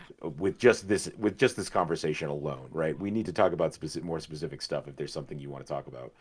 Right. It's strange. I'm not trying like not negative strange. It's just one of those things where clearly it's a thing that's happened.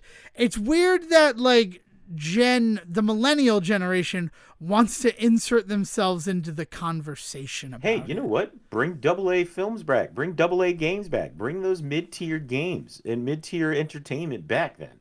If you're so like upset about the fact that there isn't a lot of stuff that you remember like you used to, it's because we have gotten to a point now where something either has to be the best thing ever made or the worst thing ever made, and we'll give our money to either. It just needs to be one or the other. And it's just like, no, we need that in-between thing, but you need to support those kinds of things. You need to be willing to spend $30 on South Park Snow Days sometimes. And this is not me like scolding people in terms of like you need to consume more. You need to just understand the consequence of your choice then. If you're actively saying I can't participate in that, that's fine. But then you can't also then act like it's a shame that the decline in entertainment these days. You need to pick a side in that conversation, because the reason, like one of the big reasons that entertainment has declined in the ways in which it has that we talk about so much are because there's no money in being experimental anymore. There's no money in trying to put a movie out there. And unfortunately, this stuff has always been consumer based. So like you could roll your eyes at the fact that like, oh, they only ever want to do it for money, but yeah, that's kind of how this particular system works. Go do some community theater for free if you wanted to be involved in something that doesn't depend on a profit in order for it to exist. Yeah. It's true. It's very true. I mean, they decided, oh, these are the games that make us money. These are the games we're going to make. And until those games that make them money stop making them money, they're not going to change up what they're doing. And I would love to see somebody start some initiative out there of like rebuilding mid-tier games that don't have to focus on profit. I think that would be a phenomenal thing to watch. I don't think it would be a very big movement. I don't think that the industry that it could support the industry in the ways those games seem to used to, right? But like it would be cool to see somebody try. It is very easy for us to talk about the ways things used to be when we were not necessarily the ones kind of having to make the moves to make that shit happen, whether it's as creators, whether it's as buyers, whether it's as even producers. If you're not capable of making a game, like maybe you know some people that are and you want to work with them to like help them get there, right? But like if we're not doing those kinds of moves ourselves nowadays, we can't really be too vocal about the fact that it's not out there, right? Like if we're not actively trying to do something about it, I'm kind of getting sick of listening to people talk about how all this shit is going away. But if you ask them about what have they ever done to try and make sure that didn't happen, nothing. They haven't. They just want it to be something that just exists in the world around them. They just want it to just be there without them having to put any effort in. And it's like that's not. It doesn't work like that. No, that people have to make the mid-tier entertainment if we want the mid-tier entertainment to consume. Like it's not just gonna happen, right? There has to be. I don't know. It's so. God, think of the movies we used to get in the 90s. Yeah. Like it's just. Are you kidding me? Red 1 would have hit so fucking big if it came out in like 1994.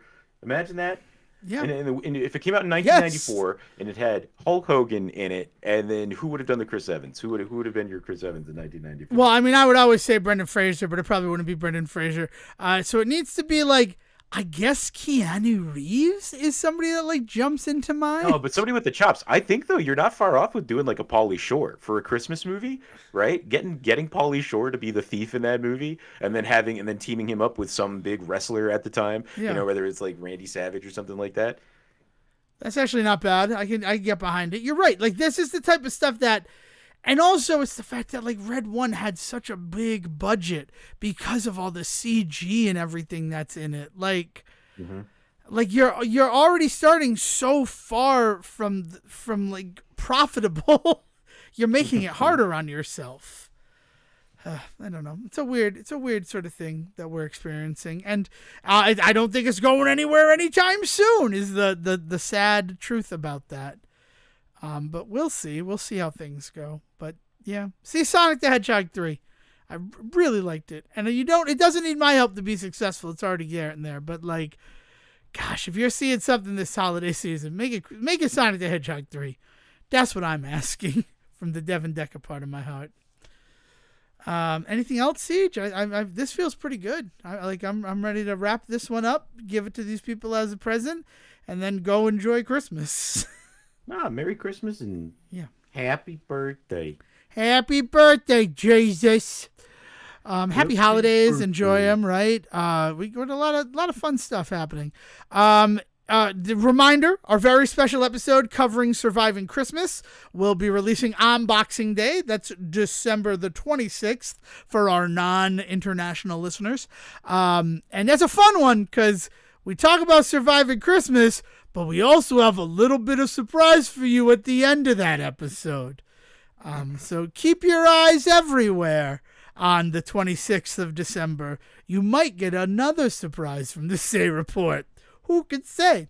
Until then, if you want to keep the conversation going, you can join us in our Discord. Invitations to join are available wherever we are on social media, which right now is Facebook and X, formerly Twitter. Honestly, I don't know if we'll ever be on Blue Sky, because Blue Sky was fun for a second, but now I get followed by 50 bots a day over on Blue Sky. And that's not fun. I'm sorry. I'm just going to be honest about that. Yeah, I'm holding off on Blue Sky much like I held off on Twitter for a while because what's the atmosphere going to be like? Is it just going to become Twitter 2.0? I know right now everybody likes to talk about how it all the reasons it won't, but I'll believe it when I see it. Let me put it that way. The botting really is something where I'm just like, oh yeah, I forgot about this part of Twitter. This sucks. That's the start of it, right? Yeah. Is that the bots come in and then some of those bots are then used to push some for nefarious ends. Yeah. So. Yeah, like I said, I'll believe it when I see it. We'll see how things go with Blue Sky. All the power to them. I hope they can figure out a way to not become Twitter 2.0, but we'll see. I mean, they already kind of felt like they speedran it when they upset Rob Reiner, but that's a story for another time. So yeah, right now, if you want an invitation to the Discord, it's on Facebook or X, formerly Twitter. Just go to our profiles, and it's right there for you to click. Or if you're not familiar with those social media sites, or you're just not part of them, you can send an email to thesayreport@gmail.com, and we'll send you an invitation that way. Also, if you just don't want to be on Discord because it's something that scares you, and I get it, right? Progress can be scary. I'm living proof. You could just correspond with us via emails to thesayreport@gmail.com. And if it's for me, Devin Decker, or him, Siegen Sarwick, just put our first name in the subject line, and we will make sure that it is distributed properly and only goes to the eyes of the Say Reporter you want reading your beautiful language. All of that said, please have a safe and happy holiday. We will see you for NInja-tivity on the 29th of December. But until then, William, take us ho home. Have a good one. Thank you for listening to the Say Report with your host Devin Decker and Siegen Sarwick. Please follow the guys on Twitter and Facebook by searching for The Say Report, and you can always subscribe on your podcast channel so it's delivered straight to you and you can enjoy it every week. With apologies to your mother, we'll see you next time.